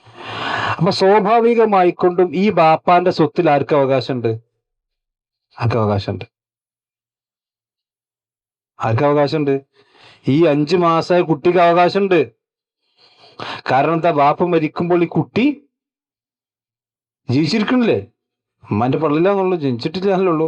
മനുഷ്യന്റെ ഹുക്കുമല്ലേ ഈ വാപ്പാന്റെ കുട്ടിയല്ലേ ഉള്ളത്. അപ്പൊ ഈ വാപ്പാന്റെ ഈ കുട്ടിക്ക് എന്തുണ്ട്? സ്വത്ത് ഒരുക്കുമ്പോൾ ഈ കുട്ടിക്കും സ്വത്ത് ഒരുക്കണം. ബാപ്പാന്റെ 3 മക്കൾ വേറെ ഉണ്ടെങ്കിൽ 4ാമത്തെ മകനായി ഇവന്റെ ഒരുക്കണം. അപ്പൊ ഈ കുട്ടി മരിച്ചല്ലോ, ഈ കുട്ടി മരിച്ചില്ലേ? അപ്പൊ ഈ കുട്ടിയുടെ സ്വത്ത് ഇനി വേറെ ഒരുക്കണം. ഈ കുട്ടിന്റെ സ്വത്ത് എന്ത് ചെയ്യണം? ഇനി വേറെ ഒരുക്കണം. അപ്പൊ ഒരു വെക്കുമ്പോ എന്തുണ്ടാവും? വാപ്പാക്ക് ഉണ്ടാവില്ല. ഈ കുട്ടിന്റെ ഉമ്മാക്ക് ഈ സ്വത്തിൽ നിന്ന് ഈ കുട്ടിന്റെ ഉമ്മാക്ക് ഉണ്ടാവും, ഈ കുട്ടിക്ക് എന്റെ സഹോദരന്മാർക്ക് ഉണ്ടാവും. പക്ഷെ ഇതൊക്കെ ഇപ്പൊ ആരോ നോക്കണേ? ഇതാണ് ഇസ്ലാമിന്റെ നിയമം എന്ന് പറഞ്ഞത്. മനസ്സിലായില്ലേ? അപ്പൊ ഇത്രയും സൂക്ഷ്മമായ സാമ്പത്തിക നിയമങ്ങളാണ് ഇസ്ലാമിലുണ്ട്. അപ്പൊ അതൊക്കെ ഈ ആയത്തുമായി ബന്ധപ്പെട്ടതാണ്. അപ്പൊ എപ്പോഴാണ് ഒരു മനുഷ്യന് ഹുക്കുമ് കിട്ടുന്നത്? തുമ്മ അൻശഅനാ ഖൽഖൻ ആഖർ എന്നുള്ള ആയത്തുമായി കൊണ്ട് ബന്ധപ്പെട്ട് ഒരുപാട് മസ്അലകൾ വരുന്നുണ്ട്. അപ്പൊ ഏതാനും ചില മസ്അലകളാണ് ഞാൻ അവിടെ പറഞ്ഞിട്ടുള്ളത്. ഇനി വേറെയും ഒരുപാടുണ്ട്. ഇനി ഇതിൽ മറ്റൊരു വിഷയം എന്താ വെച്ചാല്, ഒരു മനുഷ്യനെ സംബന്ധിച്ചിടത്തോളം ഞാൻ നേരത്തെ പറഞ്ഞല്ലോ, ഒരു മനുഷ്യന്റെ പൂർണ്ണമായ രൂപമുണ്ടെങ്കിൽ ചില ആളുകൾ എന്താ വെച്ചാല് നിസ്കരിക്കൂല, അതിനെ കൊണ്ടുപോയിട്ട് അവിടെ മറമാടും. പക്ഷെ നിസ്കരിക്കണം എന്ന് വെച്ചപ്പോ ആ കുട്ടിക്ക് തെറ്റുകളൊന്നും ഉണ്ടായിട്ടില്ല. പക്ഷെ ഒരു മുസ്ലിമിനെ ഇപ്പൊ റസൂലുള്ളാഹി സ്വല്ലല്ലാഹു അലൈഹി വസല്ലം മയ്യിത്ത് നിസ്കരിച്ചില്ല, സഹാബത്ത് നിസ്കരിച്ചണല്ലേ? നബി സല്ലല്ലാഹു അലൈഹി വസല്ലമക്ക് മയ്യിത്ത് നിസ്കരിച്ചില്ലേ? അല്ലാഹു പറഞ്ഞില്ലേ അഗ്ഫറല്ലാഹു ലക മാ തഖദ്ദം മിൻ ദംബിക വമാ തഅഖർ. നബി സല്ലല്ലാഹു അലൈഹി വസല്ലമക്ക് എല്ലാ പാപവും അല്ലാഹു പുറത്തു കൊടുത്തണല്ലോ. പിന്നെ ഇനി സഹാബത്ത് അല്ലാഹുമ്മ ഗഫിർ ലഹു വറഹ്മഹു വഅഫി വഅഫു എന്ന് പറയേണ്ട ആവശ്യമുണ്ടോ? ഉണ്ട്. എന്തിനാണെന്ന് വെച്ചാൽ അതൊരു സുന്നത്ത് നടപ്പിലാക്കാൻ. ഒരു മുസ്ലിം മരിച്ചാൽ ആ മുസ്ലിം തെറ്റുകാരനാണോ അല്ല എന്നുള്ളതല്ല, നേരെ മറിച്ച് എന്ത് ചെയ്യണം, അള്ളാഹുവിന്റെ ദീനിന്റെ ഒരു സുന്നത്താണത്. ഒരു മുസ്ലിം മരിച്ചു കഴിഞ്ഞാൽ ആ മനുഷ്യന് വേണ്ടി ദൈവം മയ്യിത്ത് നിസ്കരിക്കും. അപ്പൊ 4 മാസം പ്രായമായ കുട്ടിയാണെങ്കിൽ ആ കുട്ടിക്കൊരു ഇസ്ലാമിന്റെ ഹുക്കുമുണ്ട്. കുട്ടിക്കെന്നുണ്ട് ഒരു മനുഷ്യന്റെ ഹുക്കുമ് ആ കുഞ്ഞ് ലഭിക്കും. അതുകൊണ്ട് തന്നെ പിന്നെ അവന് വേണ്ടി മയ്യിത്ത് നിസ്കരിക്കണം, അതുപോലെ തന്നെ ഒക്കെ ചെയ്യണം. ഇനി മാത്രമല്ല, ഇപ്പോ ഈ എന്താ പറയാ ഫിത്ർ സക്കാത്ത് ചില പണ്ഡിതന്മാർ പറഞ്ഞാൽ ഫിത്ർ സക്കാത്ത് വരെ കൊടുക്കണം എന്നാ. 4 മാസം പ്രായമായ കുഞ്ഞിന്റെ പിന്നെ ഫിത്ർ സക്കാത്ത് കൊടുക്കുന്നതിന് മുമ്പ് ആ കുഞ്ഞ് മരിച്ചു പോയാൽ അത് ഫിത്ർ സക്കാത്ത് വരെ കൊടുക്കണം എന്ന് പറയുന്ന പണ്ഡിതന്മാരുണ്ട്. പക്ഷെ അതിൽ ഖിലാഫുണ്ട്. എന്നാലും അത്ര സൂക്ഷ്മമായി കൊണ്ട് പണ്ഡിതന്മാർ പറഞ്ഞിട്ടുണ്ട് എന്നാണ് പിന്നെ ആവശ്യത്തെ നമ്മൾ മനസ്സിലാക്കാൻ സാധ്യതയുള്ളത്. ഇനി പിന്നെ എപ്പോഴാണ് ഒരു കുഞ്ഞിനെ സംബന്ധിച്ചിടത്തോളം, ഇപ്പോൾ ഒരു കുഞ്ഞിനെ ഗർഭത്തിൽ വെച്ചുകൊണ്ട് DNC ചെയ്യാൻ എപ്പോഴാണ് അനുവാദം കിട്ടുക ചോദിച്ചിട്ടുണ്ടെങ്കിൽ ഒരിക്കലും ചെയ്യാൻ പാടില്ല. ഈ ഉമ്മയുടെ ജീവിതം അപകടത്തിലാകും എന്ന ഘട്ടത്തിൽ മാത്രമേ അനുവാദമുള്ളൂ. അപ്പൊ ഉമ്മയുടെയും കുഞ്ഞിന്റെയും ജീവിതം ഒരുമിച്ച് രക്ഷിക്കാൻ കഴിയുമെങ്കിൽ രണ്ടാളും അങ്ങനെ ചെയ്യണം. ഇനി ഏതെങ്കിലും ഒരാളെ രക്ഷിക്കുകയാണെങ്കിൽ ഒരാളുടെ ജീവിതം അപകടത്തിലാകും എന്ന ഘട്ടത്തിൽ ആരെ രക്ഷിക്കണ്ടേ? ഉമ്മനെ രക്ഷിക്കണ്ടേ. കാരണം ഈ ഉമ്മാക്ക് ഒരുപാട് ബാധ്യതകളുണ്ട്. ഈ ഉമ്മയെ ഡിപ്പെൻഡ് ചെയ്ത് നിൽക്കുന്ന ഒരുപാടുണ്ട്. അതാണ് മസ്ലഹത്ത് മസ്ഫത്ത് നോക്കണം എന്ന് പറഞ്ഞത്. കാരണം ഈ കുട്ടിയെ സംബന്ധിച്ചിടത്തോളം കുട്ടിക്ക് ബാധ്യതകളോ ഉത്തരവാദിത്തങ്ങളൊന്നുമില്ല. ഈ ഉമ്മയെ സംബന്ധിച്ചിടത്തോളം ഉമ്മയെ ഡിപ്പെൻഡ് ചെയ്ത് നിൽക്കുന്ന ഒരുപാട് ബന്ധങ്ങളുള്ളത് കൊണ്ട് തന്നെ ഈ കുഞ്ഞിനേക്കാൾ അപ്പോൾ ആരുടെ ജീവനാണ് പ്രധാനം? ഉമ്മയുടെ ജീവിതം ആയതുകൊണ്ട് വേണമെങ്കിൽ കുട്ടിയെ ഒഴിവാക്കിയിട്ട് വേണമെങ്കിൽ ഉമ്മക്ക് ജീവൻ കൊടുക്കാം, അപ്പോഴേ ഉണ്ടാവുള്ളൂ. അതല്ലാത്ത സന്ദർഭത്തിൽ ഒരിക്കലും അത് അനുവദിക്കപ്പെടുന്ന അവസ്ഥ ഉണ്ടാവില്ല. അതാണ് സുമ്മാൻഷനോ ഖൽഖൻ ആഖർ. എന്നിട്ട് അല്ലാഹു സുബ്ഹാനഹു വ തആല പറയാണ് പിന്നെ ഫതബാറകല്ലാഹു അഹ്സനുൽ ഖാലിഖീൻ. ഈ ആയത്ത് ഉമർ ബിൻ ഖത്താബ് റളിയല്ലാഹു അൻഹു പറയാണ്, ഞാൻ ഈ അള്ളാഹുവിന്റെ പ്രവാചകൻ ഈ ആയത്ത് ഇങ്ങനെ ഇറങ്ങാണ്. ഏത് ثم خلقنا النطفة علقة فخلقنا العلقة مضغة فخلقنا المضغة عظاما فكسونا العظام لحما ثم أنشأناه خلقا آخر. ഈ ആയത്ത് റസൂലുള്ളാഹി സ്വല്ലല്ലാഹു അലൈഹി വസല്ലം ഇങ്ങനെ ഓതിയപ്പോൾ ഞാനിങ്ങനെ പറഞ്ഞു ഫതബാറകല്ലാഹു അഹ്സനുൽ ഖാലിഖീൻ. ആര് പറഞ്ഞു? ഉമർ റളിയല്ലാഹു അൻഹു പറയാണ് ഫതബാറകല്ലാഹു അഹ്സൻ, അള്ളാഹു എത്ര നല്ല സെറ്റാവാണ്. അപ്പത് വരുന്ന ആയത്ത് അതേ പദം നബി സല്ലല്ലാഹു അലൈഹി വസല്ലം ചിരിച്ചുകൊണ്ട് പറഞ്ഞു, ഉമറേ ഈ പറഞ്ഞ പദം അള്ളാഹ് എനിക്ക് വഹീദ് ഫതബാറകല്ലാഹു അഹ്സനുൽ ഖാലിഖീൻ. അതാണ് ഉമർ റളിയല്ലാഹുവിന്റെ ബുദ്ധിശക്തിയും. അത് പ്രവാചകന്റെ പിന്നെ അദ്ദേഹം തന്നെ പറയുന്നുണ്ട്, എന്നോട് 20 മസ്അലകളിൽ അധികം 20-ലധികം മസ്അലകളിൽ എന്നോട് എൻ്റെ റബ്ബി യോജിച്ചിട്ടുണ്ട്. എന്ന് പറഞ്ഞാൽ ഉമർ റളിയല്ലാഹു അൻഹു ആഗ്രഹിച്ചതുപോലെ അള്ളാഹ് ആയത്തിറക്കി കൊടുത്തിട്ടുണ്ട്. അതിൽപ്പെട്ട ഒന്നാണ് മഖാം ഇബ്രാഹിം. മഖാം ഇബ്രാഹിം 2 റക്അത്ത് നിസ്കരിക്കണ്ട. മഖാം ഇബ്രാഹിം ഒരു കല്ലാണല്ലോ. പക്ഷെ ആ മഖാം ഇബ്രാഹിം അന്ന് കാബന മുട്ട അടുത്തുണ്ടായിരുന്നത്. ആ മഖാം ഇബ്രാഹിമിന്റെ കുറച്ച് ഇങ്ങോട്ടാക്കുകയും അതിന്റെ പിന്നിൽ ഒരു മുസല്ല ഉണ്ടാകണമെന്നും കൂടി ആരാഗ്രഹിച്ചിരുന്നു? ഉമർ റളിയല്ലാഹു അൻഹു ആഗ്രഹിച്ചിരുന്നു. അപ്പൊ അള്ളാഹ് ആയത്തിറക്കി വത്തഖിദു മിൻ മഖാം ഇബ്രാഹിമ മുസല്ല. അതുപോലെ തന്നെ പ്രവാചകൻ സല്ലല്ലാഹു അലൈഹി വസല്ലം ഭാര്യമാർക്ക് ഹിജാബ് ഉണ്ടാകണം, മറ്റു സ്ത്രീകളെ പോലെയല്ല ഹിജാബ് ഉണ്ടാകണം എന്ന് ഉമർ റളിയല്ലാഹു അൻഹു ആഗ്രഹിച്ചിരുന്നു. അപ്പോൾ കാരണം എന്താ വെച്ചാൽ റസൂലുള്ളാഹിന്റെ ഭാര്യമാരടുത്ത് പല ആളുകളും റസൂലുള്ളാഹിന്റെ അടുത്തേക്ക് വരുന്ന ആളുകൾക്ക് നബിന്റെ ഭാര്യമാരടുത്തേക്കും കയറി പോകുന്ന ഒരവസ്ഥ ഉണ്ടായി. കാരണം സംശയം ചോദിക്കാനും മറ്റൊക്കെ. അപ്പോഴാണ് അള്ളാഹ് ആയത്തിറക്കിയത് വസ്അലുഹുന്ന മിൻ വറാഇ ഹിജാബ്. അതാണ് ഹിജാബിന്റെ ആയത്ത് എന്ന് പറഞ്ഞത്. സൂറത്ത് അഹ്സാബിന് 33-ാമത്തെ ആയത്ത് ഹിജാബിന്റെ ആയത്തിറക്കി കൊടുത്തു. ഇങ്ങനെ പല സന്ദർഭങ്ങളിലായിട്ട് ഉമർ റളിയല്ലാഹു അൻഹുവിന്റെ പിന്നെ ആഗ്രഹത്തിനനുസരിച്ച് കൊണ്ട് തന്നെ അള്ളാഹത്തെ. അപ്പൊ ബദറിലെ ബന്ദികൾ എന്ത് ചെയ്യണം? കുറച്ച് ബന്ദികളെ പിടിച്ചു. നബി സല്ലല്ലാഹു അലൈഹി വസല്ലം അബൂബക്കർ നബി സല്ലല്ലാഹു അലൈഹി വസല്ലം പറഞ്ഞു, നമുക്ക് പിന്നെ ഫിദിയ വാങ്ങിയിട്ട് വിടാം. അത് അബൂബക്കർ സിദ്ദീഖ് ആദ്യം പറഞ്ഞു. അപ്പൊ നബി അബൂബക്കർ സിദ്ദീഖിന്റെ കൂടെ വന്നു. പക്ഷെ ഉമർ റളിയല്ലാഹു അപ്പൊ തന്നെ പറഞ്ഞു നബി ഒറ്റൊന്നും വിടാൻ പാടില്ല, വിട്ടോലിഞ്ഞും വരും. അങ്ങനെ നബി സല്ലല്ലാഹു അലൈഹി വസല്ലം അബൂബക്കർ സിദ്ദീഖിന്റെ താല്പര്യപ്രകാരം പ്രവാചകന്റെ ഒരു മാനസികമായ ലോലതയും കാരണം അവർ വിട്ടയച്ചു. അത് വരുന്ന ആയത്ത് ഉമർ റളിയല്ലാഹു എന്ന് പറഞ്ഞ അഭിപ്രായമാണ് ശരി, രണ്ടാമത് തെറ്റാണ്. ഉമർ റളിയല്ലാഹു എന്ന് പറഞ്ഞാണ് സ്വീകരിക്കേണ്ടത്, നിങ്ങൾ പറഞ്ഞ സ്വീകരിക്കാൻ പാടില്ല. അങ്ങനെ പല സന്ദർഭങ്ങളിലും ഈ ആയത്തിലും ഫതബാറകല്ലാഹു അഹ്സനുൽ ഖാലിഖീൻ എന്ന് ഈ ആയത്ത് ഓതിയപ്പോൾ ഉമർ റളിയല്ലാഹു പറയാണ്. അതായത് ഉമർ റളിയല്ലാഹു സ്വാഭാവികമായി കൊണ്ട് പറഞ്ഞു പോയതാണ്. കാരണം ഈ ഒരു സൃഷ്ടിപ്പിന്റെ വൈഭവത്തിൽ അള്ളാഹു സുബ്ഹാനഹു വ തആല ഏറ്റവും നല്ല സൃഷ്ടാവാണല്ലോ. അപ്പൊ അള്ളാഹു സുബ്ഹാനഹു വ തആല എന്ത് ചെയ്തു?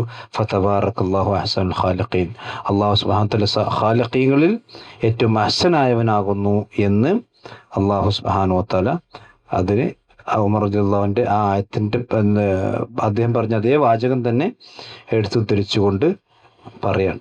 അതാണ് വഫഖ്തു റബ്ബി വഫഖഫനി അർബഈൻ എന്ന് ഉമർ ഇബ്നുൽ ഖത്താബ് റളിയല്ലാഹു അൻഹു പറഞ്ഞിട്ടുണ്ട്. പിന്നെ സുമ്മ ഇന്നക്കും ബഅദ ദാലിക ലമയ്യിതൂൻ, പിന്നീട് നിങ്ങൾക്ക് അതിന് ശേഷം നിങ്ങളെല്ലാം മയ്യത്താക്കും. ജീവിച്ച എല്ലാവരും മരിക്കും, സംശയമില്ല. കാരണം ഈ പറയപ്പെട്ട 4 ഘട്ടങ്ങൾ പൂർത്തിയായ ഒരു മനുഷ്യൻ ഭൂമിയിലേക്ക് വന്നാൽ പിന്നെ ഒരു മരണം ഉറപ്പാണ്. അതാണ് സുമ്മ ഇന്നക്കും ബഅദ ദാലിക, ഈ 5 ഘട്ടങ്ങളുടെ ശേഷം നിങ്ങൾക്ക് അല്ലാഹു സുബ്ഹാനഹു വ തആല മരണം ഉറപ്പാക്കും. അതിനാ പിന്നെ അതിൽ വേറൊരു സംഭവം കൂടി ചില തഫ്സീറിൽ കാണാം. അതിപ്പോ 7 ഘട്ടങ്ങളായിട്ടാണ് അല്ലാഹു സുബ്ഹാനഹു വ തആല മനുഷ്യനെ സൃഷ്ടിച്ചിട്ടുള്ളത്. ഒന്നിപ്പോ എന്താ വെച്ചാൽ തീന്, അതുപോലെ തന്നെ നുത്ഫത്ത്, പിന്നെ അലഖത്ത്, പിന്നെ മുളഗത്ത്, പിന്നെ ഇളാം, പിന്നെ ഖൽഖൻ ആഖർ എന്ന് പറഞ്ഞ് ഈ 6 ഘട്ടം. ഒരു ഘട്ടം കൂടി ഉണ്ട്, അത് ആദം നബി അലൈഹി സ്വലാത്തു വസ്സലാമിനെ സൃഷ്ടിച്ച ഘട്ടം. ഈ 7 ഘട്ടങ്ങൾ എന്നിട്ട് ചില തഫ്സീറിൽ കാണാം ഈ 7 ഘട്ടങ്ങളായിക്കൊണ്ടാണ് മനുഷ്യനെ സൃഷ്ടിച്ചത്. എന്നിട്ട് ഈ പിന്നെ 7 ഘട്ടങ്ങളിൽ മനുഷ്യനെ സൃഷ്ടി 7 ഭക്ഷണമാണ് അള്ളാഹു ഇവിടെ കൊടുത്തത് ഭൂമിയിൽ നിന്നാണ്. അത് മനുഷ്യ 7 ഘട്ടങ്ങളായിക്കൊണ്ട് മനുഷ്യന്മാരെ സൃഷ്ടിച്ച മനുഷ്യൻ അല്ലാഹു സുബ്ഹാനഹു വ തആല പിന്നെ 7 ഭക്ഷണമാണ് ഭൂമിയിൽ കൊടുത്തത്. അതെവിടെയുള്ള അറിയോ? സൂറത്ത് അബസയിലുണ്ട്. ثم شققنا الأرض شقا فأنبتنا فيها حبة وعنبا وقضبا وزيتونا ونخلا وحدائق غلبا وفاكهة وأبا. ചില ഖുർത്തുബിന്റെ തഫ്സീറുണ്ട്. അതായത് മനുഷ്യന്മാരെ 7 ഘട്ടമായി സൃഷ്ടിച്ചു. ഈ 7 ഭക്ഷണ വിഭവങ്ങളും അല്ലാഹു സുബ്ഹാനഹു വ തആല മനുഷ്യന്മാർക്ക് കൊടുത്തുന്ന. അതിൽ ഹബ്ബുണ്ട്, ധാന്യങ്ങളുണ്ട്, മുന്തിരിണ്ട്, ഖളുബുണ്ട്. ഖളുബ് എന്ന് പറഞ്ഞാൽ കൊമ്പ്. നമ്മൾ ചില പിന്നെ എന്താ പറയാ മുന്തിരി അങ്ങനത്തെ മറ്റുള്ള ചില കൊമ്പുകളൊക്കെ നമ്മൾ കഴിക്കും. അതുപോലെ തന്നെ സൈത്തൂനുണ്ട്, നഖലുണ്ട്, പിന്നെ ഗുൽബായിട്ടുള്ള ഹദായിഖുണ്ട്, ഫാക്കിഹത്തുണ്ട്, അബ്ബൻ. ഇതൊക്കെ അല്ലാഹു സുബ്ഹാനഹു വ തആല മനുഷ്യന്മാർക്ക് കൊടുത്ത. അപ്പൊ 7 ഘട്ടങ്ങളിലായി സൃഷ്ടിച്ച മനുഷ്യന്മാർക്ക് 7 തരം ഭക്ഷണങ്ങളാണ് അല്ലാഹു സുബ്ഹാനഹു വ തആല കൊടുത്തത് എന്നും ചില തഫ്സീറിലൊക്കെ കാണാൻ കഴിയും. ഏതായാലും പിന്നീട് അല്ലാഹു സുബ്ഹാനഹു വ തആല നിങ്ങളെ മരിപ്പിക്കും. പിന്നീട് സുമ്മ ഇന്നക്കും യൗമുൽ ഖിയാമത്തി തുബഅഥൂൻ, ഖിയാമത്ത് നാളിന്റെ അന്ന് നിങ്ങൾ ഉണ്ടാവുന്നു, പുനരുജ്ജീവിപ്പിക്കും. അപ്പൊ ഇതേതൊരു മനുഷ്യന്റെ സൃഷ്ടിപ്പിലും ജീവിതം, മരണം, ജീവിതം, വീണ്ടും മരണം, വീണ്ടും ജീവിതം, ഇതെല്ലാ സൃഷ്ടിജാലങ്ങളും നമുക്ക് കാണാൻ കഴിയും. പിന്നെ മരിച്ചവരെ ജീവിപ്പിക്കുന്ന ഒരുപാട് തെളിവുകൾ നമ്മൾ അവിടെ പറഞ്ഞത് ഞാൻ അവിടെ കൂടുതൽ വിശദീകരിക്കുന്നില്ല. അപ്പൊ അതാണ് ഈ ആയത്തിന്റെ ഒരു മൊത്തത്തിൽ നമുക്ക് മനസ്സിലാക്കാനുള്ള കാര്യം. നമ്മൾ മനസ്സിലാക്കുക അതിൽ ഏറ്റവും പ്രധാനമായും പറയേണ്ട കാര്യം വെച്ചാൽ ഒരു പിന്നെ മനുഷ്യന്റെ ഹുക്മ് കിട്ടിയ കുട്ടിയാണെങ്കിൽ ആ കുട്ടിക്ക് മനുഷ്യന്റെ ഹുക്കുമായിരിക്കും ഉണ്ടാവുക. അപ്പൊ അതിന്റെ ഗൗരവം നമ്മൾ മനസ്സിലാക്കുക. ഒരു സംശയം, ഈ മനുഷ്യ കുട്ടിന്റെ പറഞ്ഞല്ലോ, ഒരു മുസ്ലിമായ ശേഷം ഇസ്ലാമിനെ വിട്ടുമാർക്കുന്നുണ്ട്, എക്സിസ്റ്റൻസ് എന്നൊക്കെ പറയും. അവർക്ക് ഈ ഇസ്ലാമിന്റെ അല്ലെങ്കിൽ മുസ്ലിങ്ങളെ ഹുക്കുമുകൾ എന്തെങ്കിലും ബാധിക്കും? അതായത് അതായത് ഒരു പിന്നെ മുർത്തദ്ദായി പോയ മനുഷ്യനെ സംബന്ധിച്ചിടത്തോളം പിന്നെ ഖുർആൻ തന്നെ പറഞ്ഞിട്ടുണ്ട്, ഫയമുത്തു വഹുവ കാഫിർ, അവന് പിന്നെ ഇസ്ലാമിന്റെ വിധിയില്ല, അതൊന്നും ഉണ്ടാവില്ല. അല്ലാഹു സുബ്ഹാനഹു വ തആല പറയാണ്, വമൻ യർതദി മിൻകും അൻ ദീനി, فيمت وهو كافر فأولئك حبطت أعمالهم في الدنيا والآخرة وأولئك أصحاب النار هم فيها خالدون. ഇപ്പൊ ശേഖനൂരികള്, ഖാദിയാനികള്, ഇവർക്ക് ഏകദേശം ഇജ്മാ ആണ് മുസ്ലിം ഉമ്മത്തിന്റെ ഒരു ഇസ്ലാം ഒന്ന് പുറത്താന്നുള്ള. പിന്നെ ഈ എക്സ് മുസ്ലിം എന്ന് പറഞ്ഞുകൊണ്ട് ഞാൻ എക്സ് മുസ്ലിം എന്ന് പറഞ്ഞാലോ, അവർക്ക് അനന്തരം കിട്ടൂല. മുസ്ലിമീങ്ങളെ മറമാടുന്ന ഖബർസ്ഥാനിൽ അവരെ മറമാടാൻ പാടില്ല. അവർക്ക് പിന്നെ സ്വത്ത് അങ്ങോട്ടും ഇങ്ങോട്ടും കിട്ടൂല. കാരണം ഇസ്ലാം ഒന്ന് പുറത്തു വരെ. കാരണം ഒരു മുസ്ലിമിന്റെ ധനമാണ് ഒരു മുസ്ലിമിന് കിട്ടുക. ഒരു മുസ്ലിമിന്റെ ധനമാണ് അങ്ങോട്ടും പോവുക. ലാ യരിസുൽ മുസ്ലിം ഉൽ കാഫിർ വലൽ കാഫിർ ഉൽ മുസ്ലിം ഹദീസാണ്. ഒരു മുസ്ലിം കാഫിറിന് അനന്തരം എടുക്കൂല, ഒരു കാഫിർ മുസ്ലിമിനെയും അനന്തരം എടുക്കൂല. അത് ഒരു ഇസ്ലാമുമായിട്ടുള്ള ബന്ധത്തിന്റെ അടിസ്ഥാനത്തിൽ. അതുകൊണ്ട് തന്നെ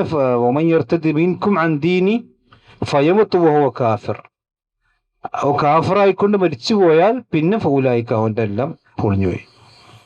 പക്ഷെ ജീവിച്ചിരിക്കുമ്പോൾ പിന്നെ ഓന് എന്താ പറയുക, നരകത്തിലാണ് നമുക്ക് ഉറപ്പിച്ച് പറയാൻ കഴിയില്ല. ഒരു പക്ഷെ തിരിച്ചു വന്നേക്കാം. പക്ഷെ ഓന് ഹുക്കുമ് കാഫിറിന്റെ. അതേസമയത്ത് കാഫിറായി മരിച്ചു ഒരാളെ സംബന്ധിച്ചിടത്തോളം അയാൾ അസലിയായിട്ട് കാഫിറാണ്, കാഫിർ നരകത്തിലാണെന്ന് വേണമെങ്കിൽ പറയാം. ഒരു മുസ്ലിമിനെ മറമാടുക എന്നുള്ളതും കർള് കിഫയാണ്, എല്ലാവരുടെയും ഉത്തരവാദിത്തമാണ്. അതിലൊരാൾ നിർവഹിച്ചാൽ എല്ലാവരും കുറ്റക്കാരാണ്. ഇനി ഒരു കാഫിർ മരിച്ചോട്ടിപ്പോയി, കാഫിർ മരിച്ചു, ആ കാഫിറിനെ മറമാടാൻ ആരുമില്ലാത്ത ഘട്ടം വന്നാൽ ആ കാഫിറിനെയും മറമാടൽ മുസ്ലിമിന് ബാധ്യത. ഇപ്പൊ അലി ബിൻ അബൂ താലിബ് മരിച്ചു. അബൂ താലിബ് മരിച്ചപ്പോ അലി റളിയല്ലാഹു അൻഹു റസൂലുള്ളാഹിന്റെ അടുത്തേക്ക് വന്നു. അപ്പേണ്ട കാഫിറെ മരിച്ച് ഞാൻ എന്താ ചെയ്യേണ്ടി വെച്ചു, ഞാനതിൽ ഇടപെടണോ വേണ്ടേ? വിശ്വാസം പറഞ്ഞു, നീ അത് നേതൃത്വം കൊടുക്കണം. അതായത് സ്വന്തം ബാപ്പാൻ എന്ത് ചെയ്യണം? മറമാടണം. അതൊരു മുസ്ലിം അത് എങ്ങനെ മരിച്ചാലും എങ്ങനെ മരിച്ചാലും അറവാടണം. പിന്നെ ഇനി ഒരു മുസ്ലിം അല്ലാത്ത മരിച്ചനാണെങ്കിൽ ഞാൻ പറഞ്ഞ മുകളിൽ എന്ത് ചെയ്യണം? മറ്റാരും ഇല്ലെങ്കിൽ അവനെ മറവാടേണ്ട ബാധ്യത.